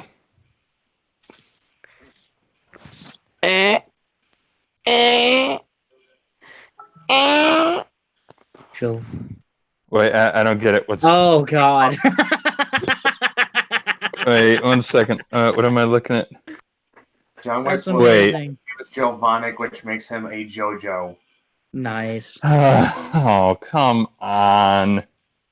You can't stop me. I am too powerful. Huh. It's interesting. I keep meaning to get around to watching those, but I never do for some reason. No, I got it like on my list of movies. It's one of those things where it's like you have those. Do you have like a list of movies or games that you're going to play, and you're going to play them, but they just never, or you're going to watch them, and then you just never get around to it for some reason? Or is that just me? Yeah. I know a guy like that. I have a bit of a writing challenge, I guess. Less of a pitch and more of a writing challenge for y'all, if you're interested in hearing it. Sure. Because I'm never going to do anything with it. So the other day I was at work, and instead of actually working like I'm paid to do, I was thinking of I got this image in my head, and I'm never going to do anything with it. So I'm just going to throw the image out to y'all and see if y'all can come up with anything for it. And it was an image of a caveman, like a real primitive Neanderthal caveman in a loincloth sitting on a rock in the middle of the jungle, and he's sitting there, and in one hand he's got a club, and in the other hand he's got an open can of Coke. Okay. And that's just the whole image I got for it, and I just thought it was a neat little image, so I wanted to throw it out there and see if y'all could come up with anything for it. No one came back. Hey, what's up, guys? I imagine that being a Coke commercial for some new apple flavor Coke that no one will like, but everyone will laugh at. And he say, even Grognak need energy. I guess it does seem that way. That sounds like a Coke commercial that would air on the Super Bowl. Yeah. Yeah. There was So what I miss? Oh, nothing. Random stuff. Yeah. I mean, I was thinking of I know what put it in my mind was I was thinking of a rant I had heard Harlan Ellison talking about make before. And he was talking about doing a cover for a book or something where these climbers they had reached the top of like the world's tallest mountain, and as they were climbing over it, you could see behind over the peak golden McDonald's arches. And so I was thinking of that, and then I just got the image of that, and so I was like, huh, that's an interesting little image. You know, the funny thing is, a joke probably would work better if it was a Pepsi, because there was a brand of Pepsi called Pepsi Fire. Was there? Yeah. Oh, yeah, it was Pepsi. I didn't know that. It was Pepsi with a cinnamon flavor. Yep. Ugh. With a what flavor? Cinnamon. Oh, that's disgusting. If you're gonna do that, just like instead of that, why not just like mix it with Fireball or something instead of whatever. Oh my god, it exists. I find Fireball. Can I just say, off the bat, I find Fireball absolutely disgusting. It's sickly sweet for me, and I like sweet stuff. Yeah, I've only just recently, started, drinking occasionally because I'm only 21 since I've only been 21 since March. What? So I'm not exactly. Wait. How old? Because we got a 19-year-old in here too. How old is everybody in here? 28. 24. 34. 19. Wait. You got a baby in here. Matt, did you say 34?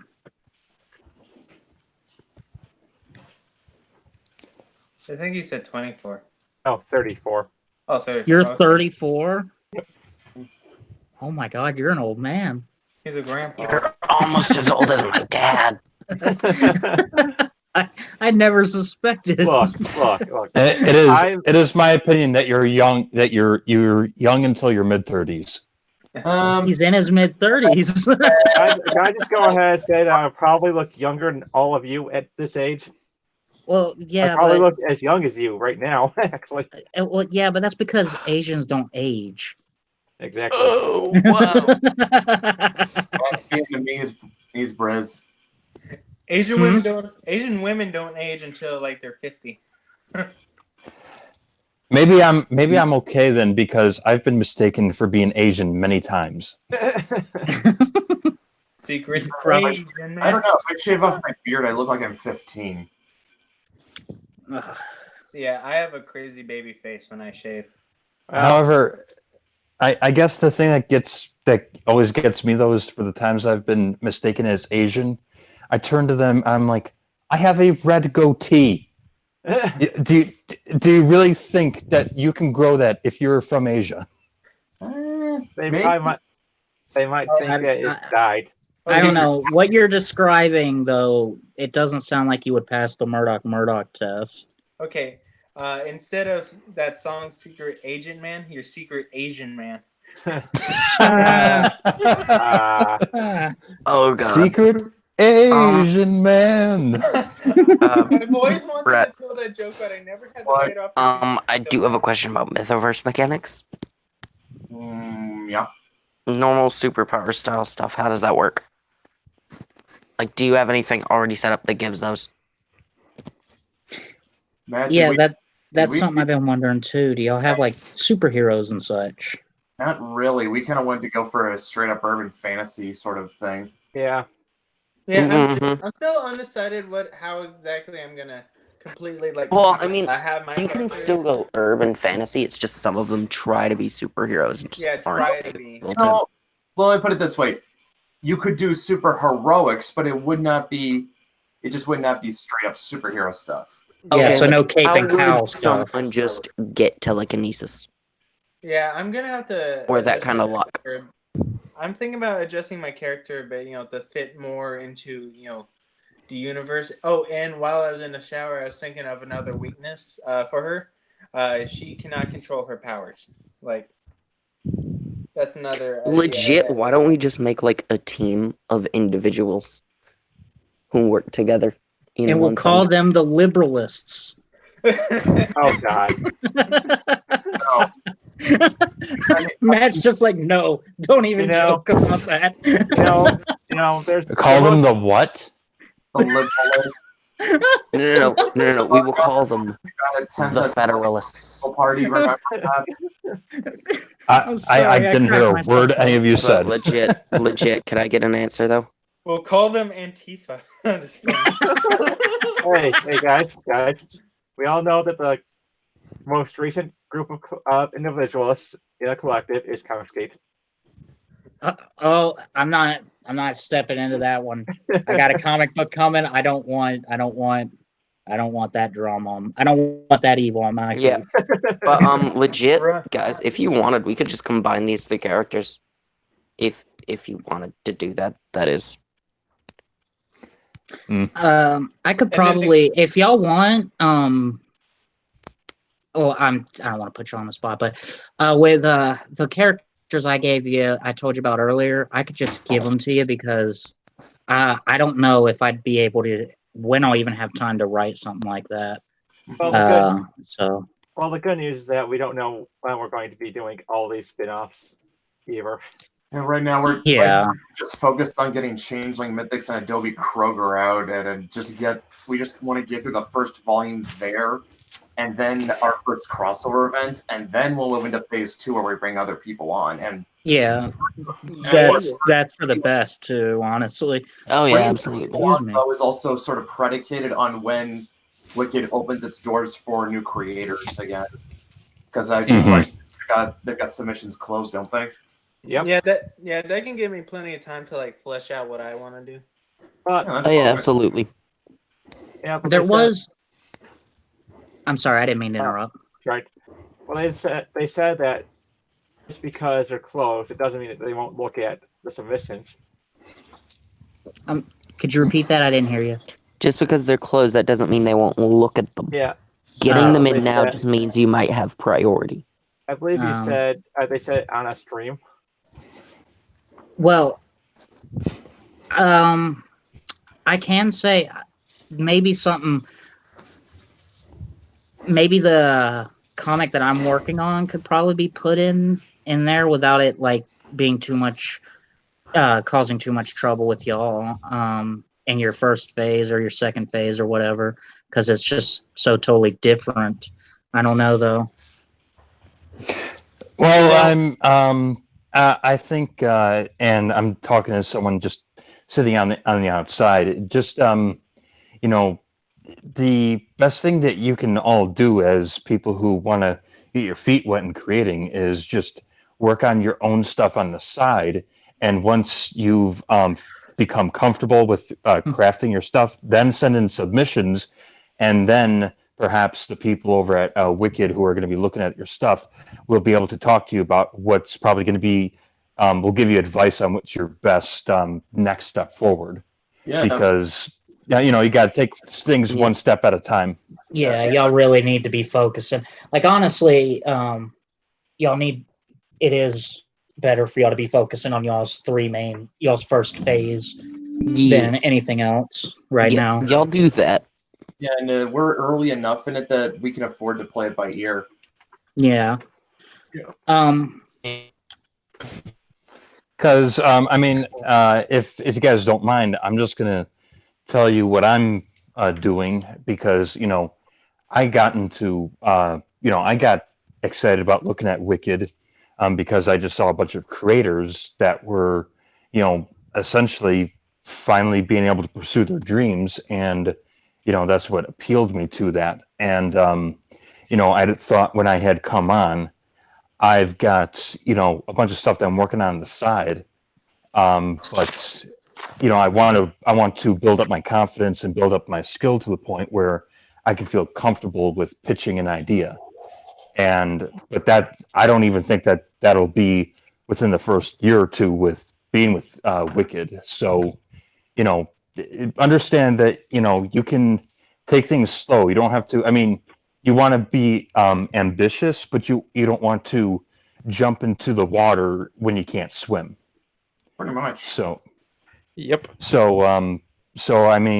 like I just said, this, you don't have to take my advice because I'm not the one who just, got the successful campaign.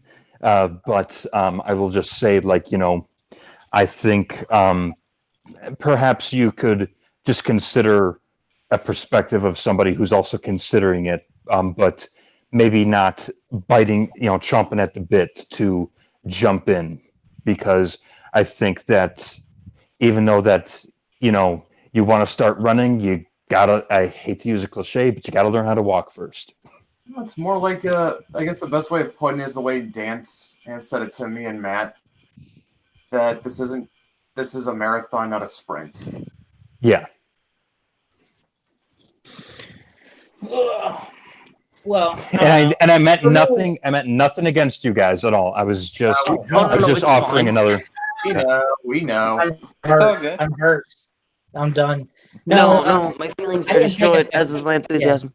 I'm trying to finish up. His smile and optimism gone. Yeah, no, honestly, to be honest, the only reason I ever started thinking I might have a chance is because, well, y'all said it was a good concept, and I'm like, okay, I can run with it. I can work it. Let's do it. For me, Caution spent, baby. I don't know. For me, I want to do something with Jesse and Younger, but there's no end game, and it's I don't know. And I think I have a brain fart. I'm sorry. It's all right. No, most of my stuff is independent, quote, independent standalone stories. So, but I mean, I'm sorry. I know. I'm fading over here, y'all. You should go to sleep. Yeah, I'm starting to get them boomer sleep hours. I'm gonna go ahead and call it a night, though, y'all.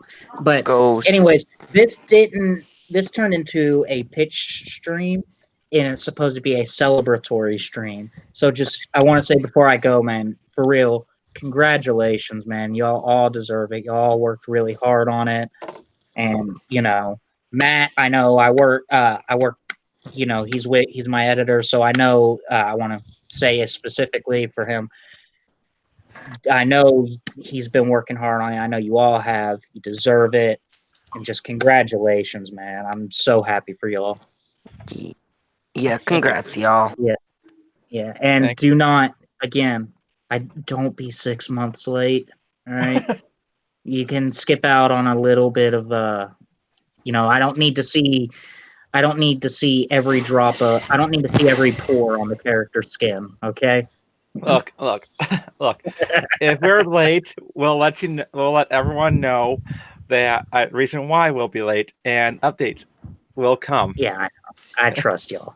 I'm just giving you a hard time. Yeah, I know. But all right, I will talk to y'all later though, because I do want to get some sleep. So, congratulations and God bless y'all. Good night, friend. Night. Hey, man. Yeah. Sorry for the railing conversations. I'm just excited now That's all right. to get more work on this. It's good to have something that you're passionate about. You have something, Dylan? Hey, you remember those things I shared? I made your characters in Soul Calibur. Yep. Yeah, it was pretty cool. I It think, was. I'm really shocked that you got Althea out of that. I'm really shocked that you got such an accurate Althea out of that. Yeah. I mean, yeah, I tried. Ooh, I already know a panel I want to do. Wait. Are you drawing something right now? No, I can't draw for shit, but I want a panel where the dude just like is barely able to stop a baseball bat from fucking smacking him in the face, inches in front of his nose. That'd be funny.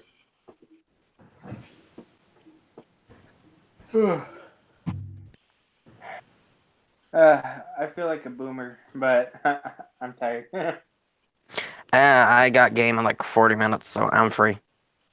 Big yeet. Let's see. Legit, if you can't go like 3 days without sleep, what are you? You sound like you're about ready to call it a night there, Dylan. Yeah, legit, Dylan, if you need to go to sleep, man. Yeah, exactly. I'm probably fucking not gonna go memeing. to sleep just yet. I'm probably gonna put on play some Resident Evil 2 and then maybe go to sleep. I'm not that tired. I'm just okay. I just need to relax a little bit. Ugh. Are you kidding me? I'm legit lying in bed right now. I'm waiting for my game to start.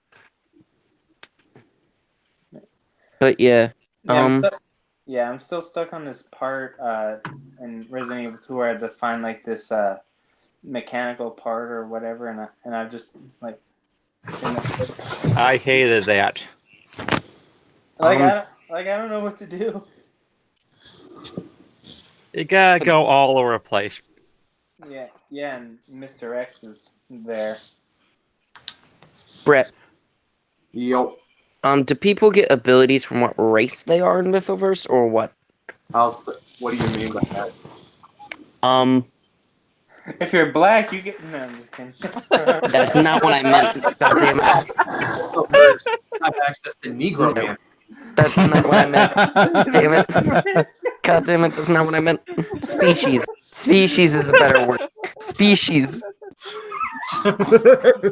Negromancy is a thing, though. Legit, can we not?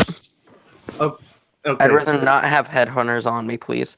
The thing is, the thing with Negromancy is it's a thing that Brian made up for Rags. Oh, why? Oh, Because it's Brian, and he wanted to he wanted to do something that no one else would have the balls to do. And okay. There you go. Okay, just tell me, species, does that do things?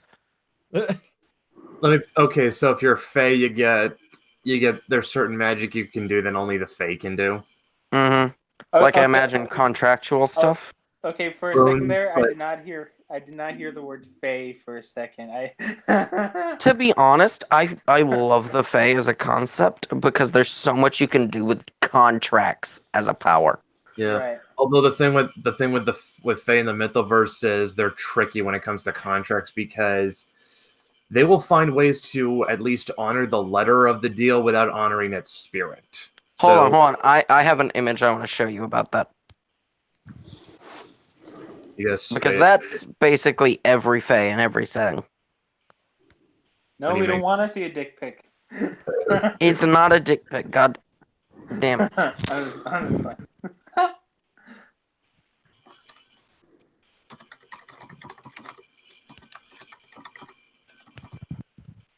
God damn it, I gotta go find it. Give me like 3 seconds. I just need to figure out how in that setting someone might be able to have telekinesis. Well, I think we did open the door for like psychic powers in the Mythoverse. Really? Yeah, like how do they work, or do they just not get explained? Well, the way so the way magic works is that essentially anybody can do it. You just have to have the right mindset and you have to develop the skill for it. Are psychic powers different? I think we kind of wrote into the rules that psychic powers and magic are interchangeable. Mm-hmm. Could you just wake up one day and, oh shit, I can do this? Is that a thing? I don't know. Because that was kind of the idea, was he just woke up and was like, oh shit, I can do this.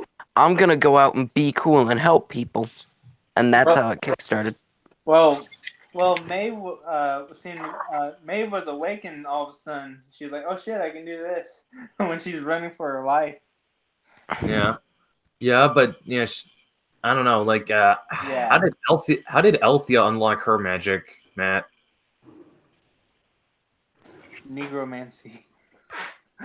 That's fine. Matt, she got it by she got it through training though, right? Yep, training. Okay, it sounds to me like you got different types of magic you can get.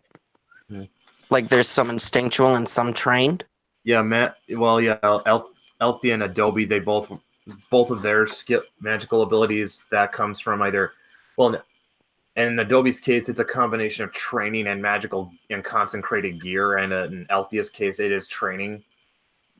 But you could, in theory, I think it's not out of the realm of possibility to say that there are people who just have a more innate talent, who are just more naturally talented at magic. But it's not like something you're. It's not like It's not like you're like you have to be of a certain bloodline. You just like maybe we're just born with the gift or something. Okay. What are fairies' abilities like Fae specifically? The abilities are built around illusions and manipulating the mind. Okay. Okay. Maisutando. No, I'm not gonna make that joke. Okay. What all races are in the Mythoverse, species-wise? We have Fae, we have normal humans, and we have monsters. We have vampires. We have. You gotta quit appropriating my kind, dude. Let's see, what else have we got? We've also got. Oh wow, you just brush off your racism that easily, huh? Salem is triggered. I'm Irish. Don't talk to me about being racist. Legit, I have a concept for a vampire like side character thing that I might eat at you in a second. Once you're done. Yeah, if you have an idea for a character, I can draw something up for you if you need help. Oh shit. Oh, they're just a side character, but Brett, if you could finish, then I'll speak about it. Okay, let me put it this way. Sorry. He's tired. I'm not tired. I just had to yawn. Yeah, you can yawn for other reasons. It's only 8:30 out here. LMAO. Okay, Oh yeah, you've got vampires, humans, monsters. We got dragons. Fae. Dragons are a thing, you say? Yeah. Isn't the sky pretty much the limit in the Mythoverse? Because I mean, Yes. Sam, you're gonna like this. Mike says Brett just wants something that sucks. Come I on, might Mike, just don't make be him mean. not human, so that way then I can explain it away and not break any rules really. But what would work?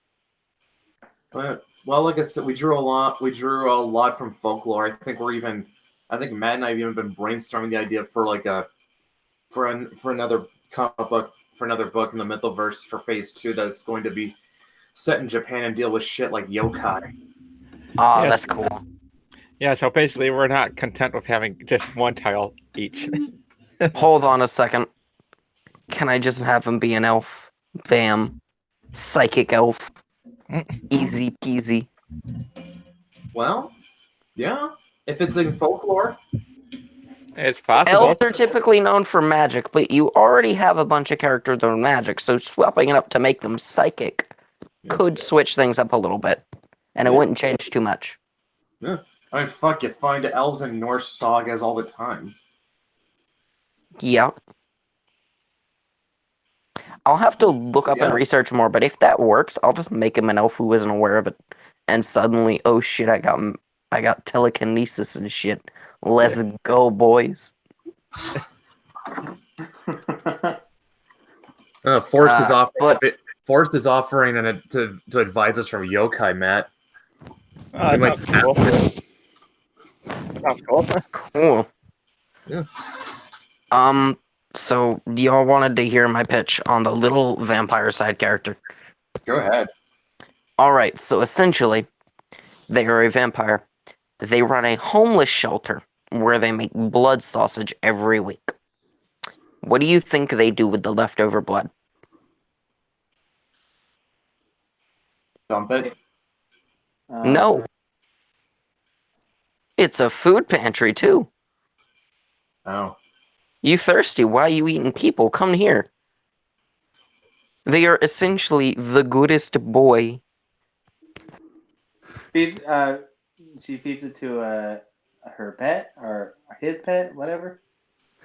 What? Nah. He gives it to anybody who's thirsty. I'd put it. Not 100% sure how Mythoverse vampires work, but that's the general concept for the character. The only thing we wrote in is that vampires are kind of monsters like vampires and werewolves. They're like sort of the result of humans trying to tamper with magic, and it's sort of like the system sort of decides kind of just backfires on them. It's like the more you try to restrain something, the more it acts against you. Mm-hmm. The more they sparkle. Yeah, so Oh God. So like, Who said that? Who said that? who said what? Who Okay. said sparkle? It was DF. It was Dylan. But the concept itself, with some tweaking, do you think it could work for a side character or anything? Maybe. Yeah. I'm coming for you, DF. You may have been run out of Twitter, but you haven't run from me. I know a Discord he's in Salem. I'll send you an invite. Oh Lord. Well, Imagine that. Well, Imagine that meme of the of that cop from Cloudy with a Chance of Meatballs. Yeah, that's me right now. Actually, you can. I think you can also find Dylan on Instagram in Salem. I'm on Instagram, Facebook. I have my own art page there. Dylan, why don't you just link it all in the charge? description? How much do you charge for a quick thing? Do it now. How much do you charge for a quick thing? How much do I charge for a what? I'm sorry. Oh, you mean a commission? Commission. Oh, commission? I legitimately thought he said quickie.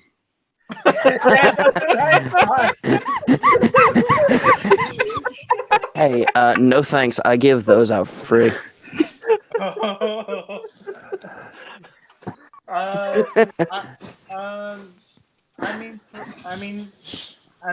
I mean, if it's to help you out, I mean, I can do it for you for free, man. I mean, totally. I'm just trying to figure out what an elf with telekinesis who slacks off in college, but he's good at reading people and decides to go out in the middle of the night to fight gangsters and barely makes it through because he keeps trying to have fun but doesn't know how to get serious at all would look. He probably looked like what's his face from Kick-Ass. Yeah, except he'd be an elf. Yes.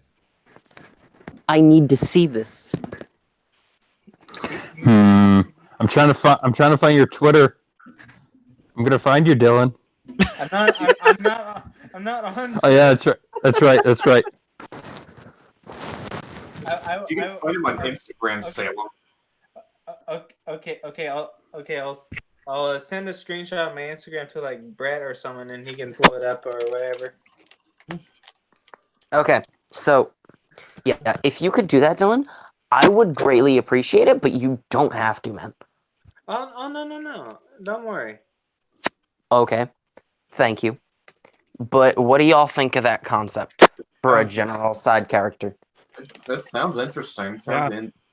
I mean, like he wants to probably keep vampires from at least getting into trouble. Pretty much, yeah. He wants to keep everybody okay.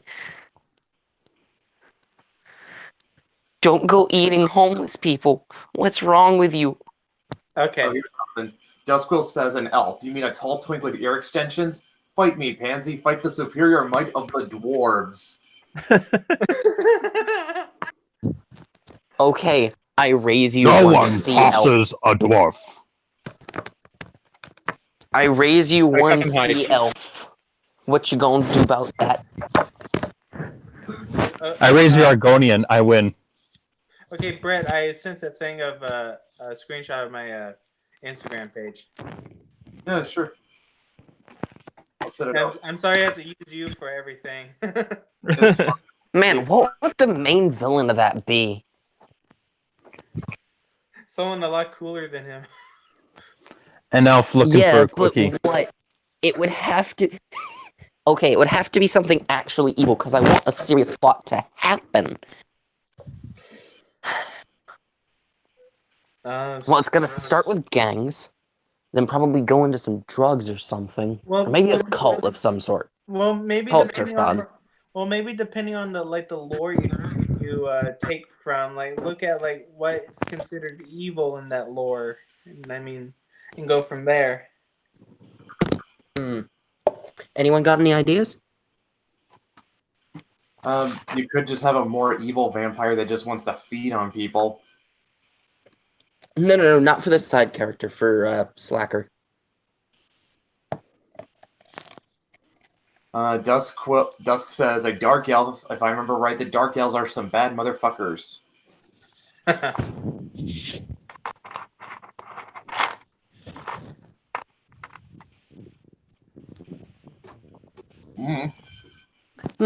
That's a good idea, but what would they be doing?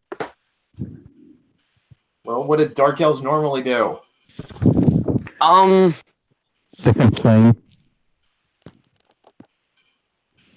They breed. They get killed by my Fushroda. They're the emo race of the mythological races. They're all emo. They are. Even in D&D. Oh, right, yeah. Which is why they must be stopped. No.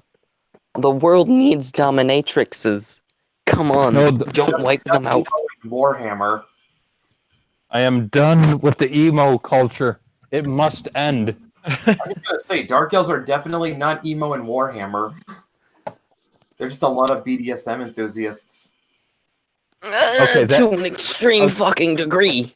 Okay, I might have to spare those then. None of what they do is safe, sane, or consensual. Anything's negotiable. Need I regale you the tale of the boat trip? What boat trip? Enlighten me. Oh, you've not heard of that one canon little Warhammer story.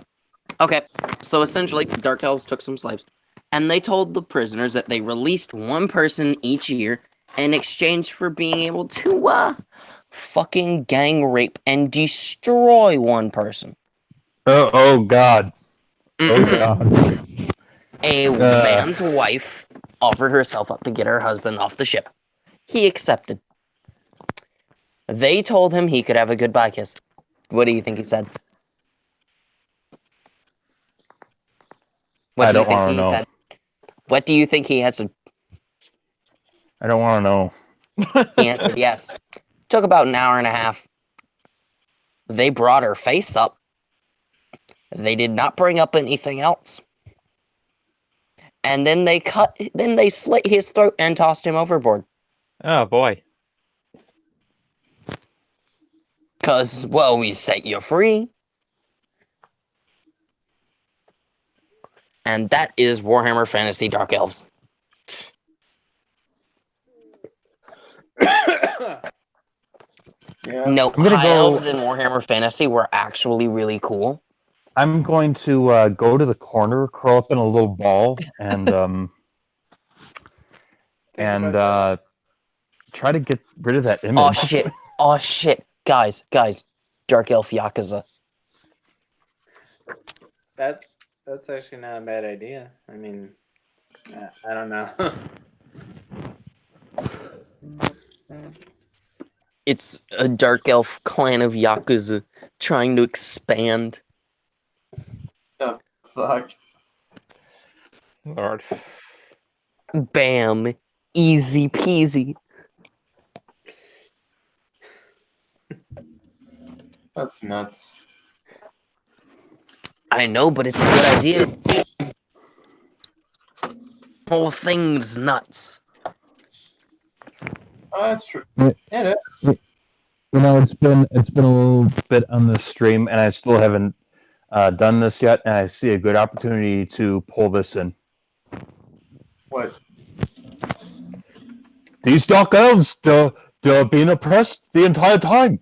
Oh God. They've been oppressed their entire lives. It is time that we give the dark elves back what they are owed, and I will make sure it's evenly distributed.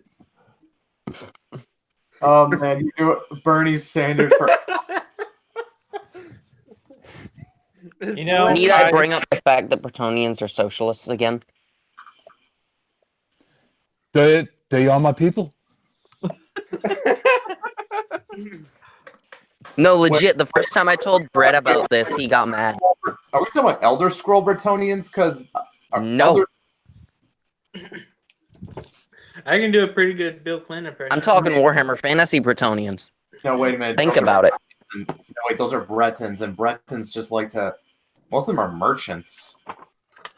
They are the evil capitalists. I have war with them every day. I conduct my battle plans for my 3 separate houses. You know, okay. Actually, you want to know who? If Bernie Sanders existed in Warhammer 40K, he'd be a Tau. Hey, Bernie Sanders. My God. Hey, Bernie Sanders, release your tax returns for tax information. All right, Sneech, show us your tax returns, Sneech. Trump first. Trump first. Trump first. Yeah. He needs to do it first. Pay no attention to the man behind the curtain. Yes, but that is dipped in gold. If that's a good socialist, you should have no problem with that. Justical says Bretonians are King Arthur dicksuckers cucked by a drowned bitch to bean slaves of wood elves. Motherfucker, where do you live? The wood elves are also my people. No, motherfucker. The Bretonians are good, and I will not accept any bad words because their cavalry was great. God damn it, Games Workshop. Okay, so if the Bretonians are good, then you probably have to think the Tau are good too. You can't have you can't have a great cavalry if they're starving. They essentially had demon princes that weren't giant dickheads. The Tau don't have any demons. No, Bretonia. Oh. Grail Knights were essentially demon princes. Do you not realize that? We are going to the demon princes are my people too. All right, how many do you have, Bernie Sanders? We are going to build a wall over the Bretonians. It's going to be tremendous, absolutely tremendous. Excuse me, the Bretonians are the ones paying to keep that pass protected, thank you. I didn't know I will not accept any slander. I did not know we were holding the 2020 election debates here. I'm sorry, Hillary. I just want to play my wiener. Emperor, tear down this wall. Wouldn't Sigmar in this instance be Trump? Emperor, tear down this wall. You have to tear it down. But legit though, the Bretonians are the ones keeping that pass safe. We do not have to tear it down. That is absolutely fake news. There are not rat men coming up from the tunnels. That's fake news. I don't know why, but I know we're on 40K, but I just imagined when you brought up fake news, I imagined the Elder Scrolls 4. Remember, every time that you did any little thing, have a copy of the Black Horse Career. Okay, guys. I'm about to bring up something that might bring bad memories, but what? Any of y'all seen those sexy Skaven images on the internet? Oh God, no. They're a thing. They are a thing. Do you wish to see some? No. How about no? I don't want to see. It's too late. I'm pulling out the collection. Wait, we might get demonetized. Nah, I'm joking. I wouldn't make y'all look at that. Look, I do not want to see someone trying to waifu a rat lady. Look. Hey, Brett, we were just talking about people looting kaiju. I'm thinking that maybe the rat ladies aren't that bad in comparison. I loot everything. Russell says you have never had a boner until you've seen a Skaven broodmother. There we go. I mean, legit, they explode into a ton more units, so honestly, they're cost effective in my opinion. That's cool. I'm sending you a link. I gotta get you in on this. This is funny. Legit though, What other races exist in the Mythoverse that I could throw in there? Asians. Oh shit! Oh shit! The Dark Elf guy, main villain. He has a full body tattoo because that's what you have to have. A fucking Jormungandr. That's what he's got. Eh? Maybe that'd be maybe. Yeah, like I said, like I said, we looked a lot to folklore for our ideas. I think even Dusk even talked to us about looking at some stuff that's been inspired by like the SCP Foundation. Yep. I was just like, Yakuza have big back tattoos, and then higher ranks they have full body ones, and I was like, Jormungandr. Did you hear about that joke SCP where it's like Hey, Dusko. a doorknob? Howdy. Oh shit! Hey man, how are Howdy, you today? partner. What's up? How y'all Also, doing? my game got canceled, so I'll be here for quite a while. I feel like I'm about to be scolded. Hey, nice to meet you. I don't think we've met yet. Likewise, how you doing? I'm fantastic. I'm making a pitch. You're not the only cowboy in here, partner. Listen, I live in the South. I can say what I want, how I want to. Thank you. My name's Yeah, Arthur but cowboy, Morgan. you get cowboys out in the Southwest. You're out in the South. You just got the only cool people in the Deep South are Cajuns, and they're all in Louisiana. Hey, wait a minute! Haven't I'm you a seen Cajun. Django? Haven't you seen Django? Damn it. Haven't you? I'm a bona fide Cajun swamp man. Thank you very much. Hey, wait a Well, minute! Wait a minute! did you tie your son to a swamp and use him as alligator bait? I mean, Have you ever done that? Point proven. See? Anyway, I'm trying to figure out villains, and so far I've got a dark elf Yakuza whose body tattoo is that of Jormungandr. That would be cool. I think That'd that would be pretty cool. sweet. That'd be pretty sweet. One thing that would be also kind of neato is maybe I can't remember what they're called, but they're a type of Chinese vampire. You could probably make them as a triad or something. Oh crap! What are those called? Those things are amazing. Wait, I know that they're in Vampire the Masquerade. Hold up, I'm pulling it up. Wei Jin? No, different thing. Jane Chi. Yeah. Ah. Oh shit! And I'm, That would be a very nice callback / reference there. And I am sorry to do this, but I am writing that down because I was trying to think of more monsters to add into something I'm working on, and that is making the list. Always remember that banshees are a thing. But yeah, Dusk, I'm coming up with my very first pitch, and I'm very excited. Oh, nice. Hope you do well on that. I was excited whenever my pitch got accepted with the Mythoverse. The guys seemed to like it.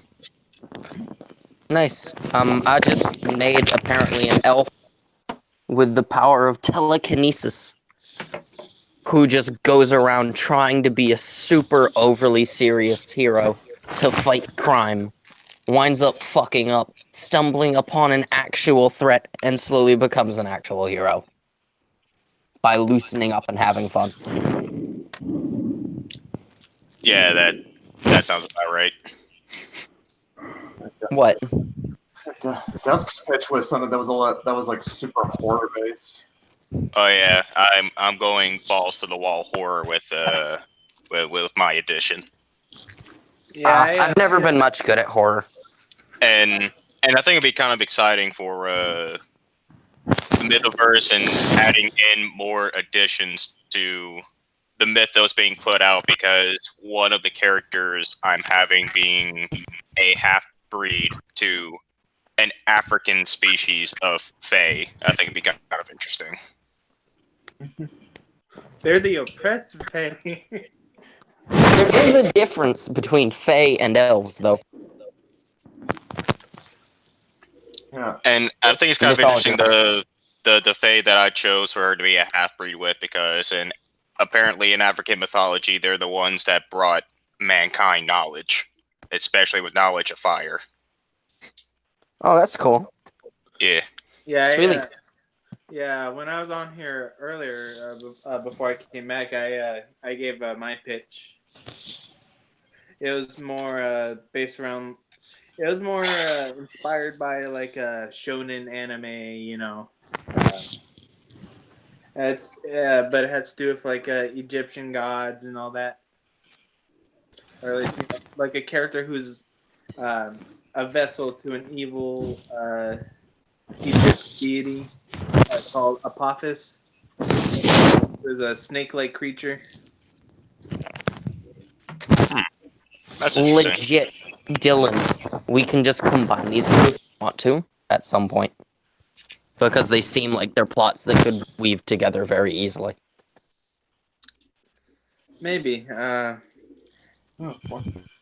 it's like your idea, Dusk. Huh? That I'm gonna hold up. I think they're talking about the idea of the Fey hybrid character I was talking about.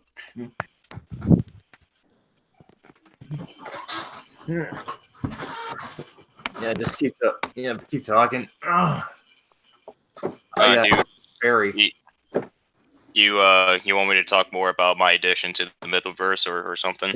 Yeah. Please go on. I think because I don't think too many people have heard about it. Here, before you do, I got to bounce. So just want to say, Matt and Brett, congratulations, guys, on getting the goal, and I look forward to wearing my Maeve hoodie. Same here, and I actually have to double check because if I was going to get the hoodie, because whenever I donated, that wasn't an option.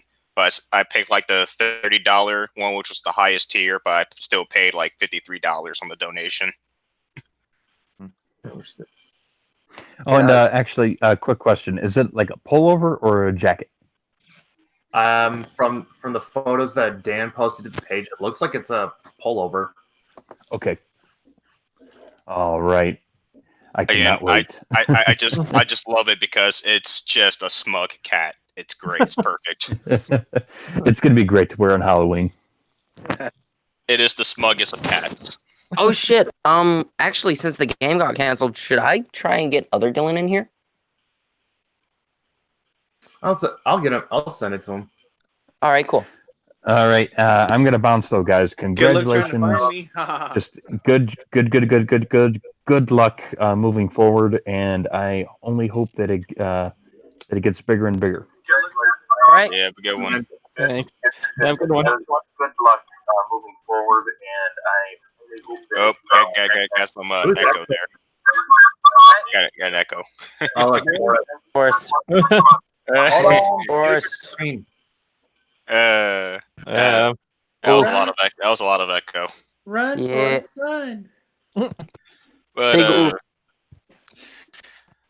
yeah, to talk about my addition to the Mythoverse. If I remember right, I'm in phase 2, right? Yep, you are. Yep. And the I had to cut the YouTube feed.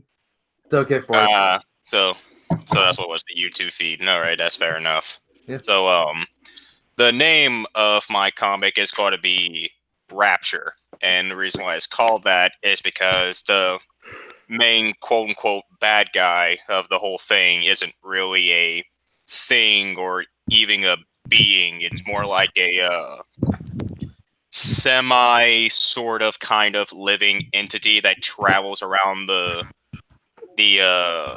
world and possibly even the multiverse, trying to find places where great sorrow or trauma has occurred, and starts feeding upon the populace by tempting them with the things they either love or addicted to or find the most joy in, to draw them in and turn them into either demons themselves or devour them for all eternity. And the comic is going to involve 3 young adults trying to survive, going back and forth between this extra dimensional dimension, sort of like Persona / Silent Hill kind of a thing, and trying to solve the mystery to make it go away, because you can't defeat it. You can only make it go away by bringing resolution to what brought it here in the first place, and to fight off. Yeah, and to fight off the creatures made from their deepest desires, they use physical manifestations of their greatest fears and traumas. Hold on, Dusk. I'm gonna have to make this reference. I art thou, and thou art I. You Yeah. know what you did. Yep. If And, Nyarlathotep is not the main villain, I will be disappointed in you. Damn. yeah, as I said, the main quote-unquote villain is just this semi-extra-dimensional being that just feeds off of people for all eternity. So That sounds like Nyar to me. Yeah. Nyarlathotep. It's very Lovecraftian. I got a lot of inspiration from Lovecraft. Oh yeah, definitely. Lots of people do, and I can't say that's a bad thing. I love me Just some know. existential horror. I too like existential horror. The difference is, I like existential horror being overcome by the power of human emotion, friendship, and other happy things. Well, this is more fighting twisted versions of what makes you happy with the stuff that completely fucked you over. Oh, absolutely. That's fine. It's just we both happen to have different things we like in terms of existential horror. I like existential horror as a beatable enemy. What were you Yeah, gonna sure, say? you'll never be a massive thing in the universe, but that's okay. What were you gonna say, Forrest? Oh, I was just gonna say, I didn't want anybody like to be offended by my alligator bait lookup thing. I don't support it, but you know, it's like dark humor. It's okay, dude. If you weren't paying attention, I made a reference to necromancy on this stream. That's kind of. Oh God. It's my fault. I'm like, sorry. Female friend left off abruptly after I made the comment, so I didn't like want to offend her or anything. I just, dude, it was it's a fun. thing, you know. It was a good laugh. I can already imagine that my comment's probably going to offend a lot of people just simply because of its subject matter. Yeah. I mean, like those three people that's going to be the protagonist. Do y'all want to know the three traumas and fears that they're going to be using to fight against the creatures of paradise? Izanagi no Okami. What? No. Damn. No. I'm sorry, but I told you, you cannot stop me at this point. You have given me too much power. Say it, Doug. I have become as God. Say it. One is going to be the fear of isolation. Another is going to be the trauma of abuse, and the other one is going to be the trauma of Ariana Grande music.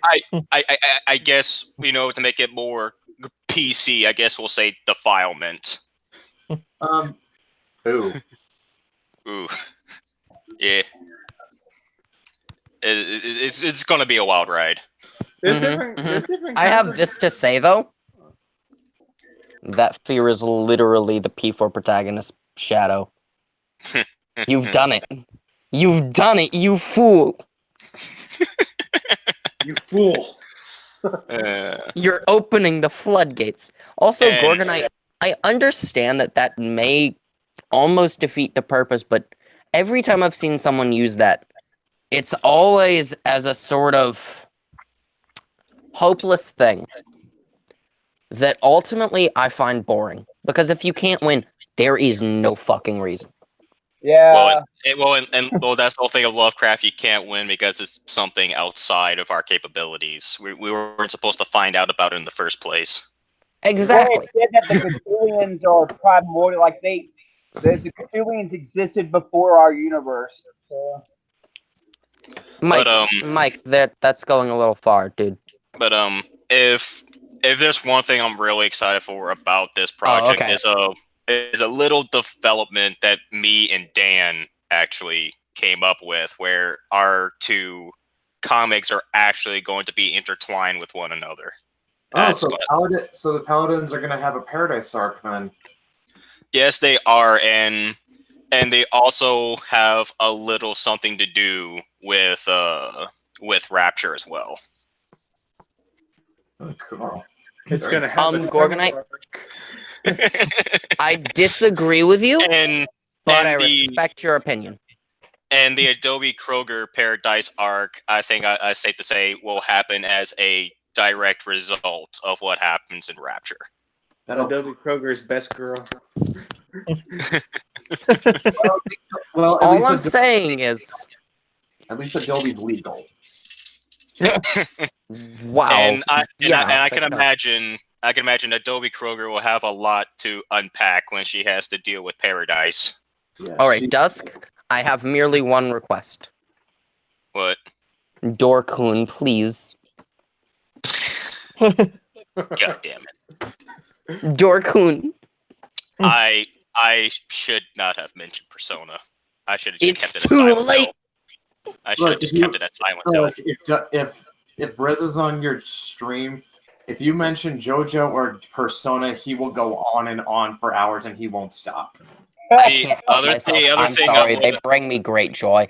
The only other thing I would have mentioned would have been JoJo because the traumas and phobias act like stands. Well, yeah, that's fine. To be honest, I'm mostly memeing. I hope that's obvious. Yeah. I mean, obviously, this in fact, isn't a unique idea. In fact, every time, if I remember, whenever it's talked about making like a fighting game with all the indie comics, I'm like, God damn it! All my characters are just going to be JoJo fighters.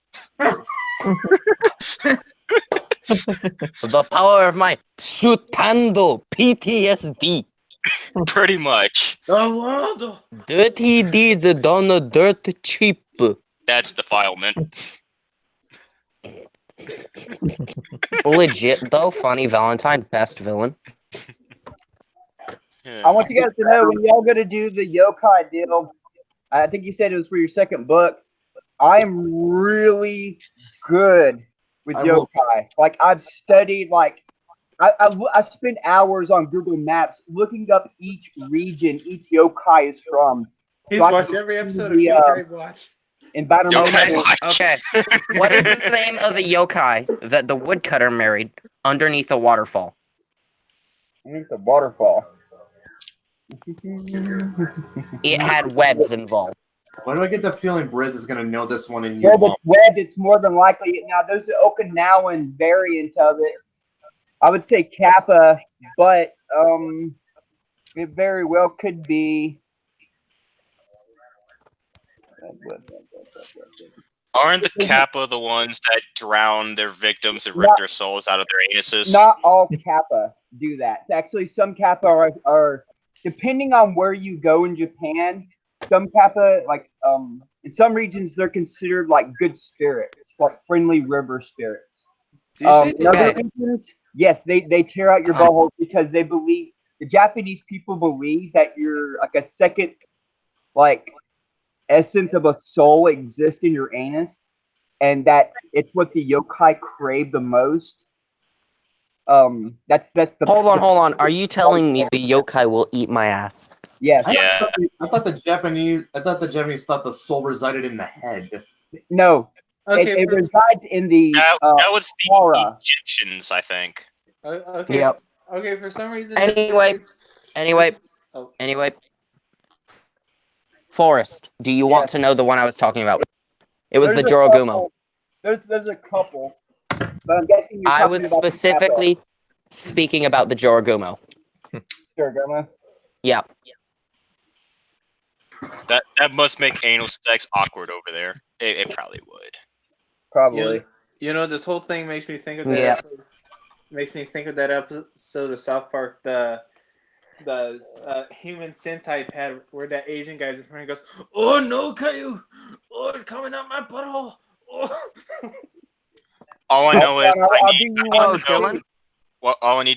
the only thing I need to know is how to become a Tanuki because I want balls that big. Because I got balls that big, I could do anything.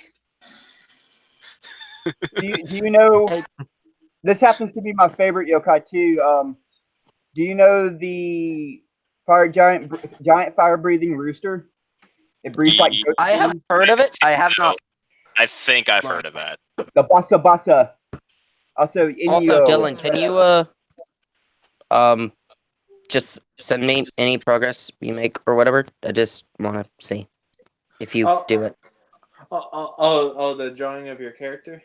Yeah, if you wind up doing it, Hey, you really don't have to.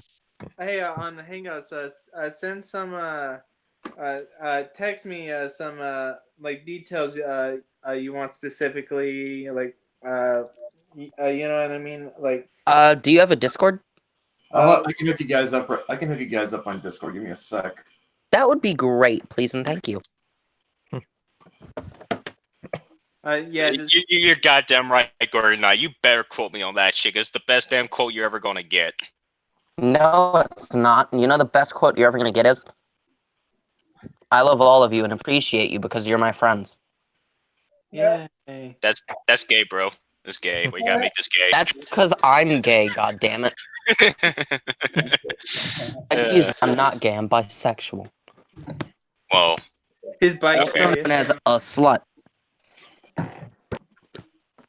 Better than What? being a I'm not gonna shy away from it. I like dick. I like pussy. I don't give a shit. Yeah. Just give it to me.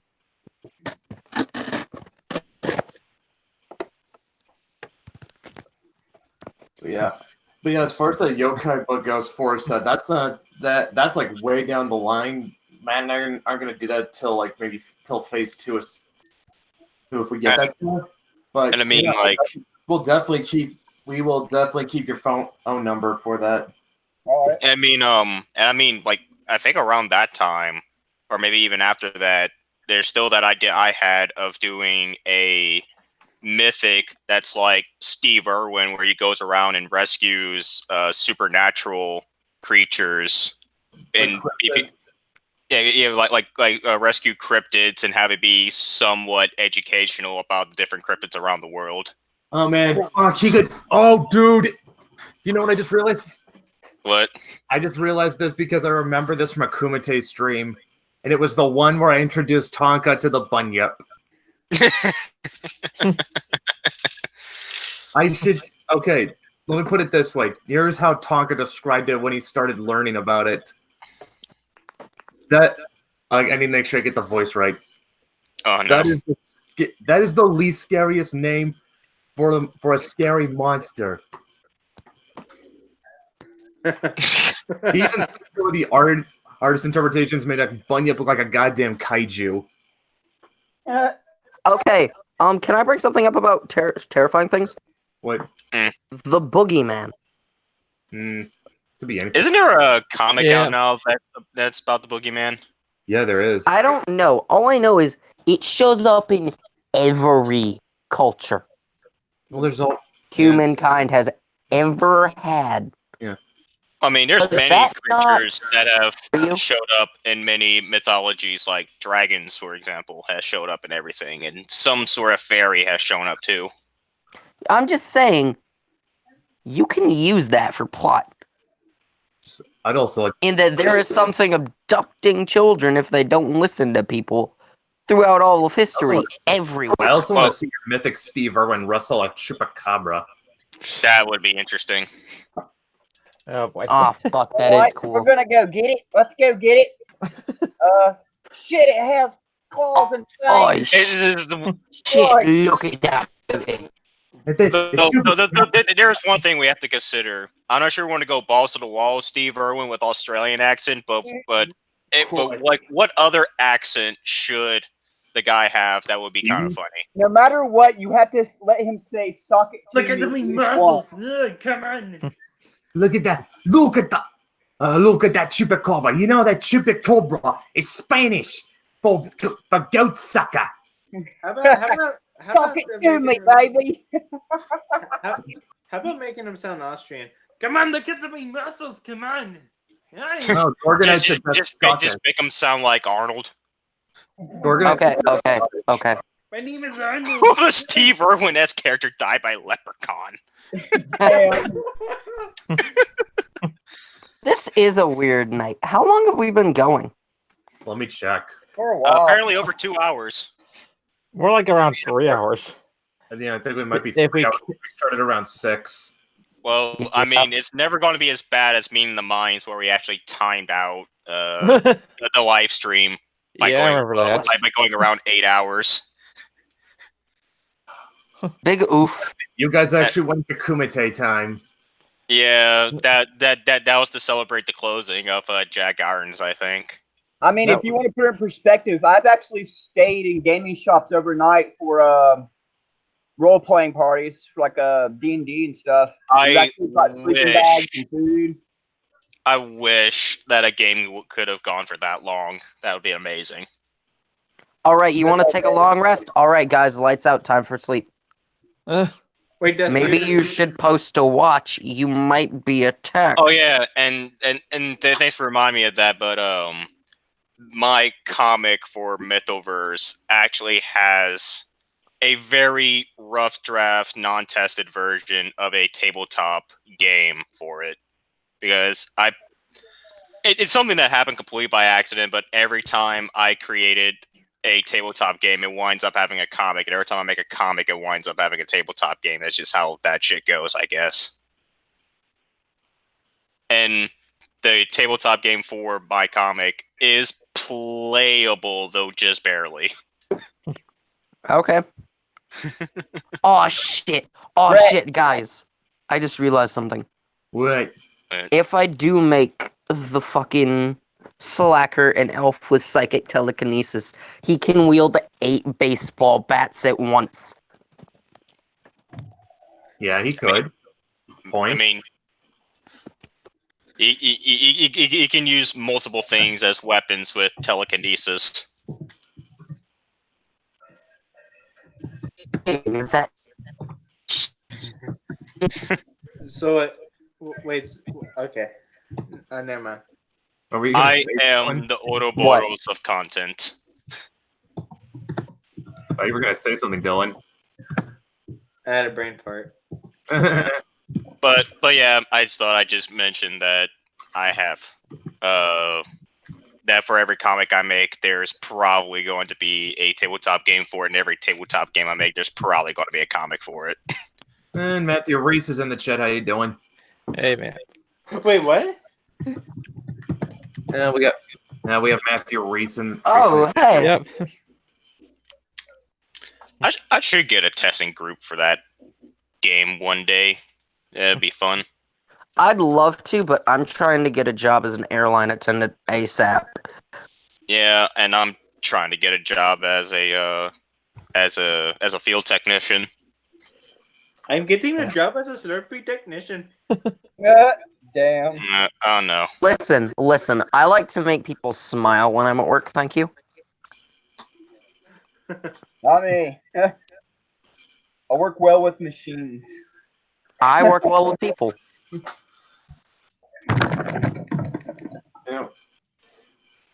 Briz, if you're getting a job at the at an airline, does that mean I could possibly get flights for free? I don't know. Everywhere I've worked before, I haven't gotten anything for free. If I'll end up getting books for free, and you need to come down here, I would think about letting you have one.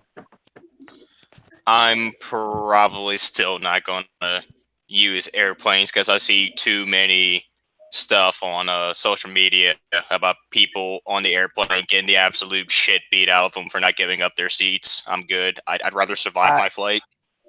You really think so, Mike? I'd rather survive my flight. I'd rather survive. Well, that's only like on that one United. It was like United Airlines or something like that. Apparently, like almost every single flight company is absolute shit with their flight schedule. So every single one of them has the chance of having that happening. So I'm good. I'd rather drive. Yeah, Thank you, Mike. I greatly appreciate that. I don't think there's such a thing as a good airline. Like everyone knows how Southwest. Damn. Delta and Southwest. American Airlines, Brez. That's all I'm gonna say. What? Delta and American Airlines. Their customer service is notoriously awful. Okay, but Southwest. And then if you bring pets on, like 6 times out of 10, they're probably going to die on the plane. Airline people, they just do not care, man. Oh, and God help you! God help you if you pack an electric shaver in yours. Got a bomb. Can you practically bring fertilizer on there and be fine? But the moment you bring a bottle of water, they gotta beat the shit out of you. Yeah. That's it. But yeah, also, God help you if you pack an electric shaver in your suitcase and it vibrates. That's not the only thing that vibrates. That's what crossed my mind. Oh my god. Remember the one doctor who got the shit beaten out of him by a United Airlines employee? Wow. Because he just wanted to go home and refused to give up his seat. Yeah. And I think it wasn't just United Airlines employees. I'm pretty sure it was security who had to drag him out and he bashed his head against one of the chairs or something. Yeah, I saw that. Yikes. Oh my god. Jobs like yours are practical, but the TSA, let's face it, folks, they haven't done the best job with A, keeping people secure, and B, making them feel more comfortable with their flight. Yeah. Yeah, I can attest to the latter because when I was moving back to Washington, I had to do a layover in I think it was in the Twin Cities. I know that much. I had to do a layover in the Twin Cities, and as soon as it started landing, I started feeling queasy, and I started to tell myself, okay, I'm not going to look out the window. I just won't look out the window, and I don't. The moment the airplane hit the tarmac and stopped, I ended up chucking all over the aisle. Damn. Jeez. I would have asked for some alcohol. I'm like, give me some bourbon. It'll make me feel better. Give me air sickness. Question. Can I vent about something real quick that happened at work a few days ago? Just give me some knock me out juice. Go ahead, Brez. Okay, so we got a new guy at the store I work at. I work at a grocery store, as you know. We got a new guy, and I was like, hey, I think you're doing great. And I said, I hope your enthusiasm keeps up. And he says, the only thing I'm enthusiastic about is making money. And that is not a good mindset to have in customer service at all. Nah. If you have that mindset, it will tear you the fuck apart. If you aren't there to make people happy, you are going to hate it. I mean, then again, you're working in customer service, your mind is going to be gone anyways. My mind's not gone, and I've worked there for over a year. You're one of the lucky ones. Oh, it's because I'm actually doing it for the right reason.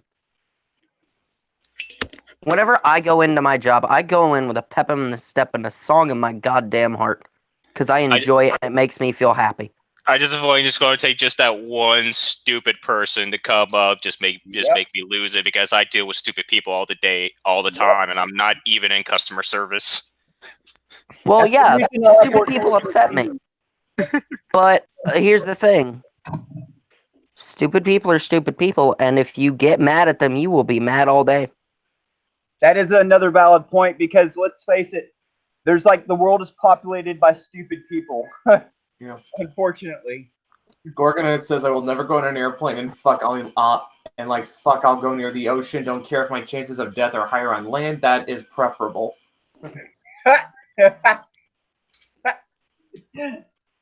Oh, man.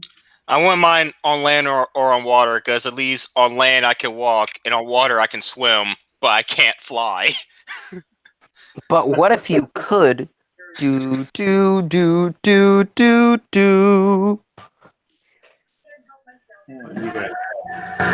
But yeah, Mike, that's a good way to think about it, but I want to make people's days better, period. I act the way I act at work all the time. Oh. The only time I ever get mad at people is in my private room. I yell, and I punch a punching bag I have, and that's the end of it. That's it. I And take that my is how I deal with it. when I meet people at work that really piss me off. I will take my frustrations out on drivers. Like on my way home, I will cuss everyone out for the smallest. That's Forrest. That's not very nice. You should not do that. I know it's not nice, but it makes me feel better. So. But you shouldn't do that. You should get an inanimate object to yell at instead. They are an inanimate object. Have you seen auto? Have you seen how they drive? Drivers are not inanimate objects. They're people. Auto drivers are. That does not change anything. Okay, you know what? You want to hear about having an awful job? Matt, start talking. No, thank you. Yes. No. No, I'm Start not. talking. I'm not talking about. Yes, you are going to I'm talk. not talking You're about. going to talk about what it's like to work at McDonald's and how it sucks. No, I'm not going to say anything about it.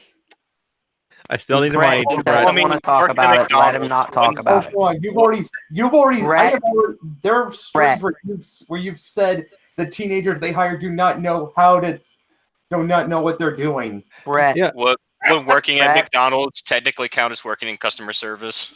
Brett, please stop. Yes, please. He doesn't want to talk about it. Let's change the subject. I don't want to make anything uncomfortable. It's fine. It's just that, Brett, the things I talk about, it's not because it's things that aren't against McDonald's in general. Okay. Let's move on to something else. Do we want to continue that game we were doing? I think we kind of moved past it at this point. Yeah, I think so too. Oh shit, do y'all remember fucking Coffee Angel Cat?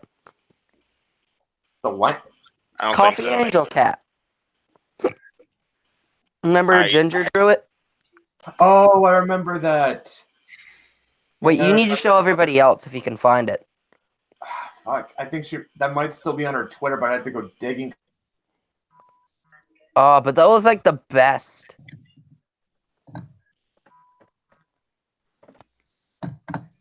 I miss having a Twitter audience. Yeah. How long do we think we're gonna keep going tonight? A long time, I guess. It'll never end. And You know, is to go even You know, further beyond. you know, there is a pitch I'm trying to get. I actually managed to get Dr. Science Wizard into doing. Just need the matter of encouraging the guy to actually get into the mindset of, being secure in his own abilities and get around to actually doing it. But I remember. Go ahead. would y'all like to hear this and see how well it would be for Mythoverse to see if we could mesh well with it? Sure, but also, Brett, I sent you the thing I was talking about, and everybody else, it's in the Hangout. Yeah, I remember Dr. Science Wizard. I always thought he was pretty cool.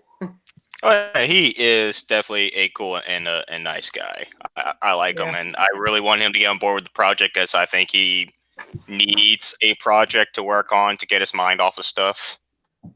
And he says he really wants to do it. He just has very hard self-confidence issues with his art capability, and it's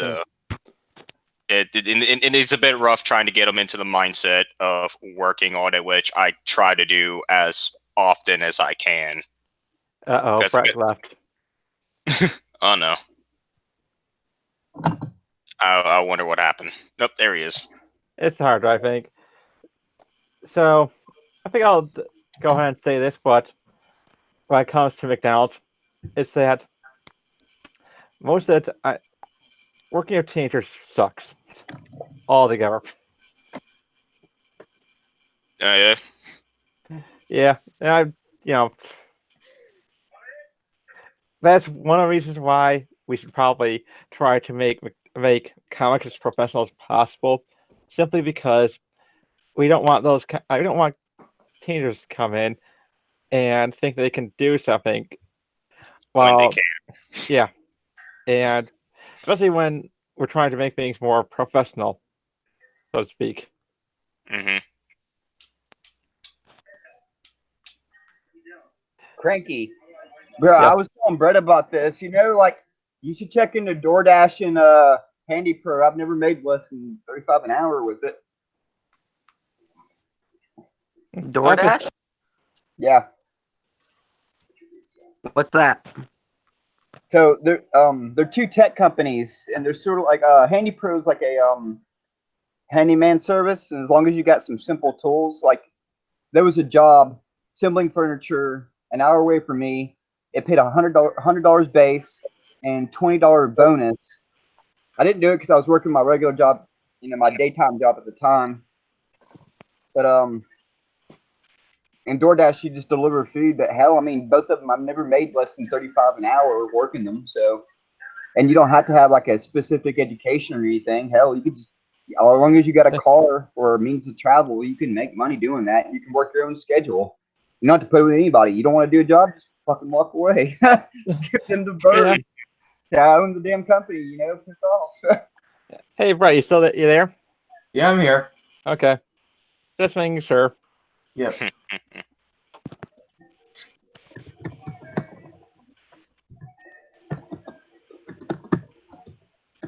They got all kinds of bonus incentives and stuff. Like you can make 20 when you do your first job and hand in the pictures for a finished job on Handy Pro. You make a $20 bonus. Right now, they're offering me a $30 bonus for completing several consecutive jobs in a row. That's my next bonus. Pretty nice. Like that is. Oh, and I'm actually curious about something. Are y'all still going to do the Chibified comics still? Yeah, we're still doing them. Myth of Chiefs is still gonna happen. That's gonna be like a in fact next week we're gonna get Antonella paid for a new strip, and we'll update we'll be updating the strip like every Wednesday, ideally. Those are by far some of the best stuff ever. That stuff's hilarious. It's what's amazing is just how quickly Antonella cranks these out. Like she cranks them out within the space of a day. Mm-hmm. Like all we do is just say we just send her payment for the next strip. She sends us the roughs within like just a few hours, and then like maybe like 6 or so hours later, we get the finished product. And when the new additions to the Mythiverse come in, are they also going to be cheapified? I think that's the idea. It's just basically a chibi universe. We add more characters as time goes on. In fact, a side character was in last week's strip. Nice. Huh. If Maeve is still a baby, I think my 3 protagonists for Rapture are probably also going to be babies, or at least toddlers. That's going to be interesting. Oh boy. Because they're at least a couple years older than Maeve. Oh shit. Yeah. I don't know. I might. They're like from 17 to 19 in that range. Dylan, can you talk at the moment or no? Hey Dylan, can you unmute yourself? You might not be there right now. Yeah, he probably went off to do something. Hold on, do what? Okay. What age was your character idea again? Like schooling wise? The idea was she would be like this vessel for an evil Egyptian deity called Horus. And the idea is that like she wants to prove that her powers can be used for good, and at the same time, all these Egyptian deities and stuff are like hunting her down because they view her as a threat. And but how old are they? I need to know that. She's roughly around Maeve's age, 14, 15. In order for certain ideas to work, I'm gonna need to bump this boyo down. Yeah, Sorry, the concept works better for like late high school anyway, or early high school anyway. my 3 characters are probably going to be toddlers or maybe kindergartners in the Chibi universe if Maeve's still No, I still a meant baby. normally. Because the more I've thought about it, honestly, his character concept works better if he's in high school. Hey, Brett. Yeah. I've got an idea for a concept involving them. Okay, I'll probably make my. I will be right back. Chibi Althea keeps on adopting more babies, which drives Adobe off the wall. Oh God, that's perfect. So the next one they try adopting is the next one they can try adopting is Dylan's character. What did you even give her a name yet? Yeah. It's I have it written down. It's Naima. I think that's how you pronounce it. I have it written down so I can remember. Can you type it to me in Discord and I'll read it out? Who wants to go to China? Not me. China. Mike, apparently Maeve does. Mike's Oh, girlfriend. I'm gonna copy and paste the name. I have it written down. You couldn't go out in daylight in Beijing sometimes because the smog was so intense. Like it would like hurt your lungs. You try to breathe. Yeah, and they say we have bad environmental policies. Standards here in China, they don't give a fuck. Like they'll dump pollution anywhere. Gorgonite. I don't think Adobe will really have to tear her hair out involving my 3 characters. One's a shy girl who probably just read books. The other one's a sweet girl, and she would probably like the boy because the boy is kind of active and into sports. So she would probably like him a lot. Well, I typed it in Discord. I think it's pronounced Naima. Naima. Looks like it's okay.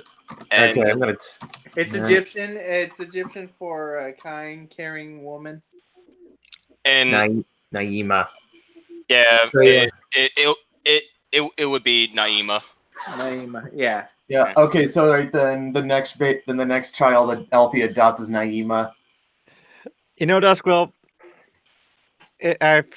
we're not going by the personalities of the characters when we're doing this. Do you think Maeve is that much of a monster? Nah, I'm just saying if we were to talk about my ideas of what the 3 protagonists were like when they were kids, I'm just going off of that. Because like how they were as kids, for the most part, they aren't right now. Yeah. Yeah, I'm thinking like in the actual like series, she probably maybe 16. I'm thinking. Like I don't know. So she's after she gets in, we might have to do a crossover with Maeve. And apparently, Matthew wants me to talk about my project. I guess he didn't hear. Yeah, you might have missed it. You might missed it. Yeah. Do you want? You okay with getting the bullet points out? Yeah, I don't mind. Basic rundown of an idea is that it's going to be a horror comic that's sort of like what I say Persona and Silent Hill kind of cross together, where 3 main characters, all young adults like 17 to 19 years old, are using manifestations of their personal fears and traumas to combat creatures that are twisted versions of the things they desire most in life, and they have to solve a mystery to bring closure to a traumatic event to their community to make the entity go away. And it's going to involve a mix of mostly body horror and psychological horror, but it's also got some cosmic / existential horror mixed in there, and it's going to involve the Paladin Order of Adobe Kroger and I'm pretty sure Adobe Kroger's own Paradise arc is going to involve the direct aftermath of the end of this series. Yeah, that's basically the rundown of it. Which will be a very interesting series to read. Oh, yeah, as I said, there's 3 protagonists in there. I actually have their names thought out. There's Alex Pierce, Chelsea Nicholson, and Arlena Rhodes.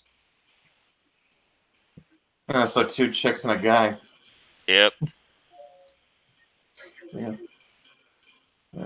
It's like Dylan dropped too. Oh boy. Oh boy, they're dropping he just hit me on Discord. Said I had to dip out for the night. Done. He's done for the night. Okay, well, good night, Dylan. Have a good night, Dylan. Yep. No, only stress for Chibi Adobe. Pretty much. Well, yeah, now, now yeah. she no longer has her prize banjo, so it got smacked. Ding, ding, ding, ding, ding. So well, here's the thing. Here's what's funny for us because like Dan wrote into Adobe Kroger that she plays banjo, but she's not good at it. Now, in Adobe Kroger proper, she knows she's not good at it, but she's trying to get better at it. Yeah. In Mythochibis, Adobe with the banjo is like Squidward with the clarinet. Think she's good, but she's not. Exactly. I still love the fact that freaking Adobe was going to go on a fucking crusade against that woman for destroying the banjo.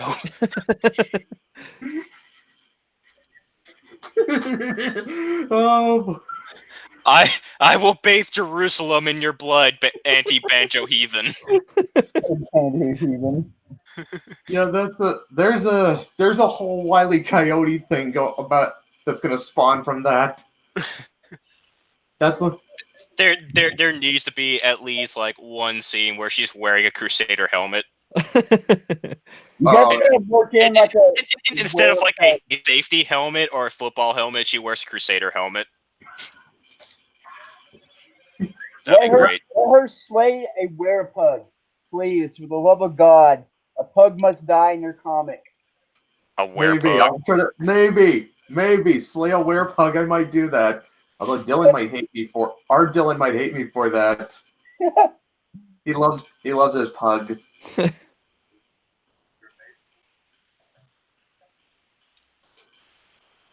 And I'm not talking about the Dylan we had on stream. Different Dylan that Forrest and I know. Yeah. Yeah.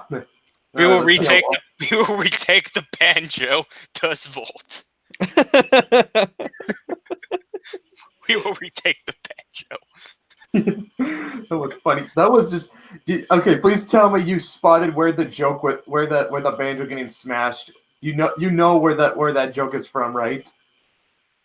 Either El Kabong or something for Pop-Off Girls. No, no, it's not. Okay, I'm gonna pull it up, and I'm forced. If you can't even spot this joke, I will be very disappointed in you. Go for it. All right, I have seen many things in this life, and not many of them are computing.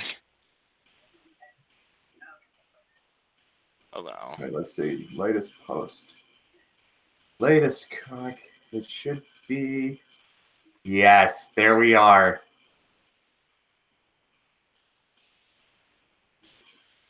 Okay, if you can't spot where this is, Forrest, if you can't tell where this is from, I will be disappointed.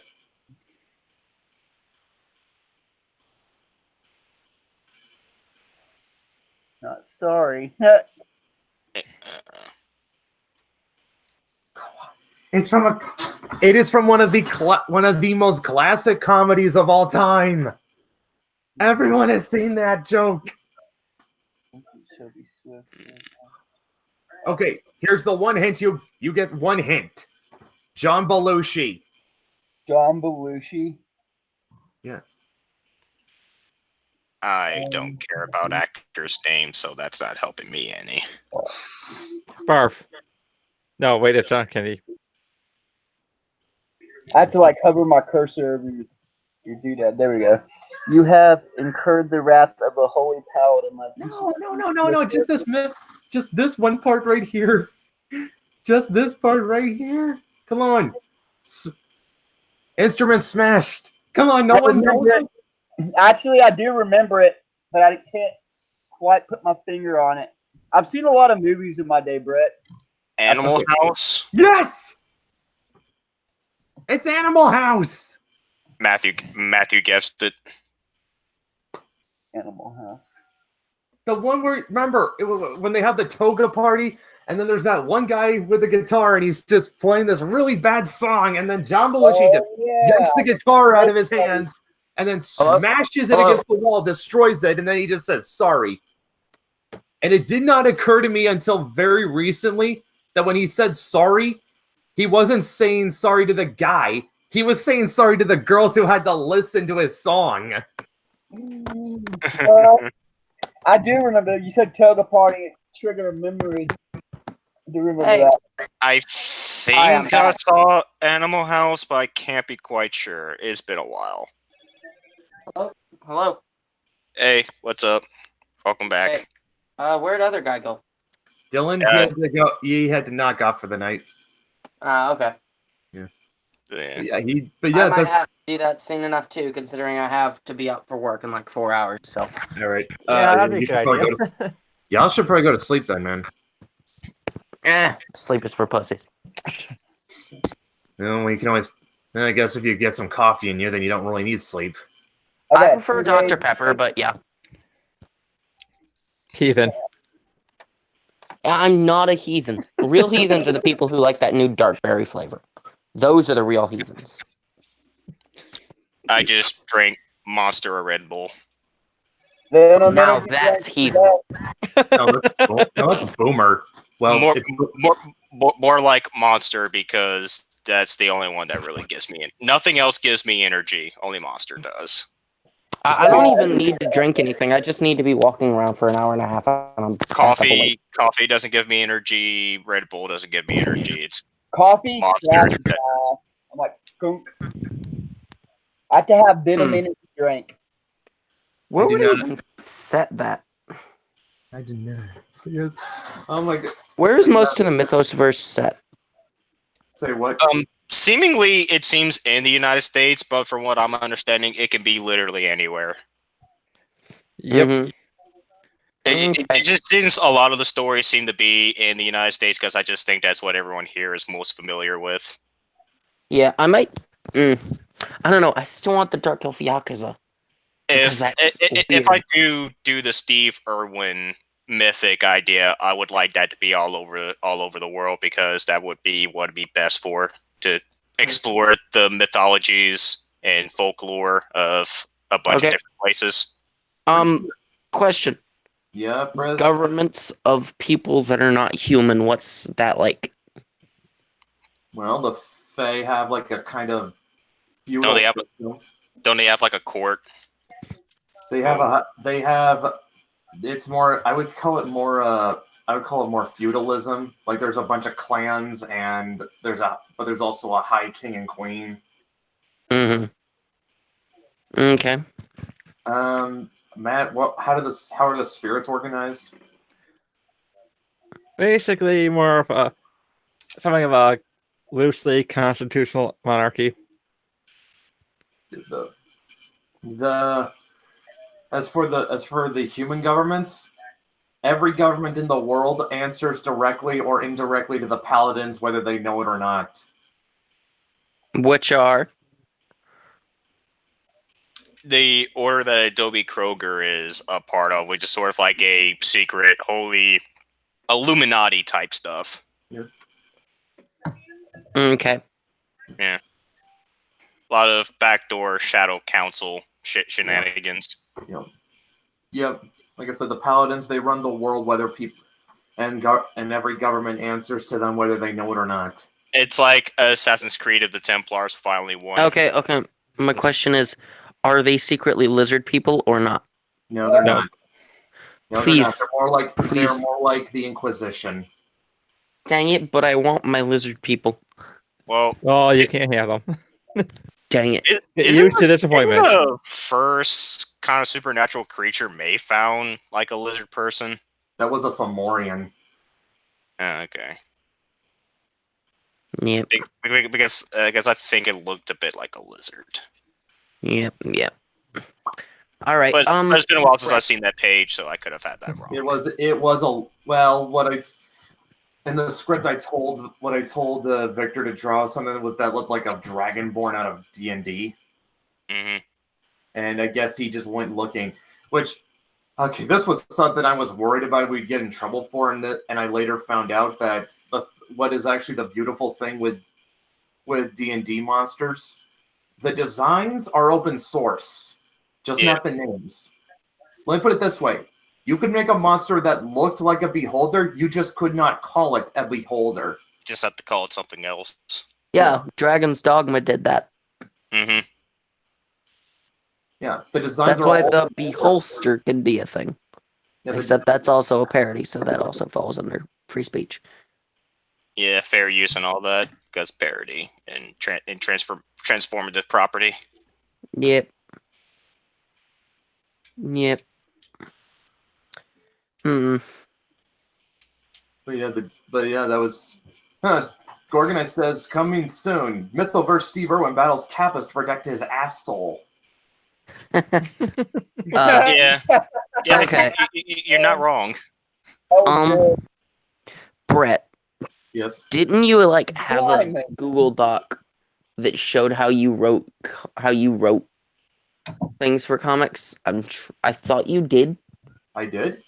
I know thought they you did. have a document kind of talking about the rules and structure of the universe itself. Could you yeet me that, please? Okay, wait. Repeat your question one more time, Briz. I got a little blindsided there. What? Can you yeet me the document containing the rules and structure of the mythos? Oh yeah, Mythoverse sure. universe? One more. Yeah, sure. I'll send it to you right now. Thanks. And then I'll just need to learn how to write for a comic. Oh boy. I would recommend. Sorry, Dust. I'll just say. Yeah. If I remember correctly, didn't Stan Lee put out a book about how to write comic books once? I think him and a couple of people did. Yeah, he did. Although the one that came out recently is more of a guide of other people talking about how they write their scripts than him explaining his method. Okay, what method do you use? Me, I start out with what I start with is an outline, so I at least have some direction for what the story of the given issue is going to be. Yeah, It's very rough. I more or less improvise the details as I go. Yeah, that was my plan. But how do you structure everything out so the person can draw it? And how do you do dialogue? I try to give them as much as much detail as possible so they can visualize it, but I try not to be too overbearing so that they have some freedom to interpret it their way. Because sometimes, there have been times where Victor went off script, but it actually turned out to be a good thing. Okay. Because what he came up with was better than what I did. A decent idea that I'm gonna try and write out.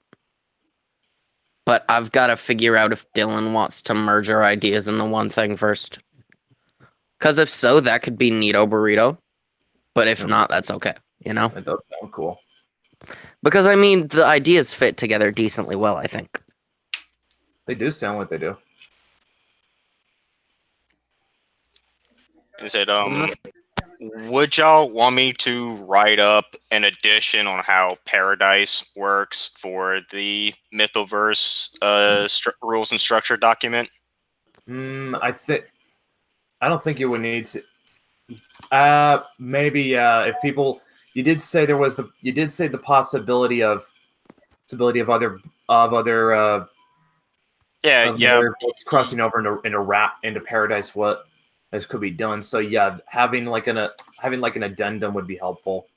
Yeah, because I think we all thought that the possibility of having like other people in the indie sphere of comics sort of having a event would be with Paradise would be kind of cool. Yeah. So yeah, I was just wondering if y'all wanted me to write something of an addition Yeah, to the. I'll send you an editable link right now. Okay, Yeah, I'll try to come up with something concise to explain how Paradise works and put it up there. All right, there we go. All right, so yeah. All right, so let's take a look at the clock, see how long we've been going. Denny O'Neil wrote an amazing book on the topic. Yeah. Thing I found out, Matthew, is that there's really no right way to do it. You just got to find the way that works best for you. And yeah, we've been going on for about 3 hours. It's about to be 10 p.m. out here, I meant. It's almost midnight here. Does that demon merchant you have in Paradise sell alligator bait? Asking for a friend. I mean, possibly. He possibly does. I mean, he hangs out in freaking junkyard, so who knows what he ends up getting. Hashtag blame Forrest. Oh my god, these chibi comics are great and I love them. You should get on Twitter so you can follow Antonella. Her art is amazing.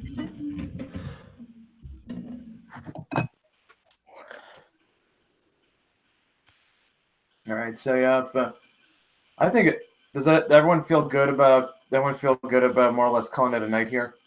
Yeah. I think I didn't talk about the pitch of the comic I'm trying to get Dr. Science Wizard to work on, but I think people kind of forgot about that because we went to another topic.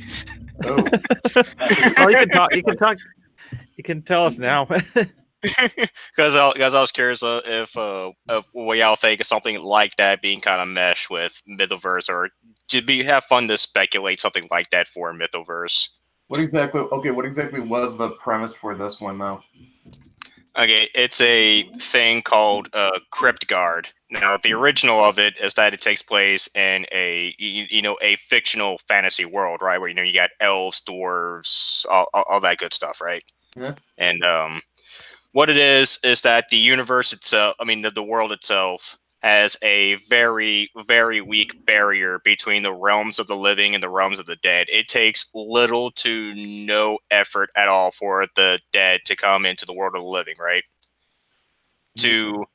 And people exploit this to hell and back with, you got like cannibals, like corpse eating cannibals, vampires, skinwalkers, necromancers, and all sorts of other things that we have to deal with necromancy, right? Mm-hmm. And to combat this, every race has their own ways of dealing with the undead. Because there's like a couple of races who don't have to deal with undead because of how their species works, but the humans with their different kingdoms, they developed this thing called the Crypt Guard, who are equal parts graveyard keepers and guardsmen of the realm of the living, where they take care of the graves of the departed, making sure they have no reasons to come back to the world of the living, and to also put the restless dead back to the grave, and to protect the corpses from exploiters. And the whole comic will be through the viewpoint of this boy. I haven't come up with character names yet. It's still very much in the concept stage, but it all follows this boy who was a stillborn, and in the kingdom it takes place in, the stillborn and the aborted are supposed to be given to the goddess of death, because she, her deepest desire is to be a mother, and all stillborns and aborted are supposed to be hers by default. But for reasons people cannot explain, when he was about to be offered up, he was breathed back to life. Like, he was fully living, not undead in any way. He's been fully resurrected, and he has the eyes of death, which is the mark of the goddess. And because they believe that he's chosen for whatever reason by the gods to do something, they put him into the local crypt guard, who has a warrior who has a fascination with the goddess and is also chosen for different reasons, a vampire priestess who is trying to redeem her nature in service to the goddess, and a draken who is a species within the world who are descended of dragons, and they're one of the few who don't have to worry about undeath in any way. So, for diplomatic reasons, they send out people who need to reclaim their honor to go out and service and other people's crypt guards. And every once in a while, we'll go into the stories of those three, but everything is all about the resurrected stillborn trying to, make sense of the world, why he's alive again, and just have adventures in this big graveyard world.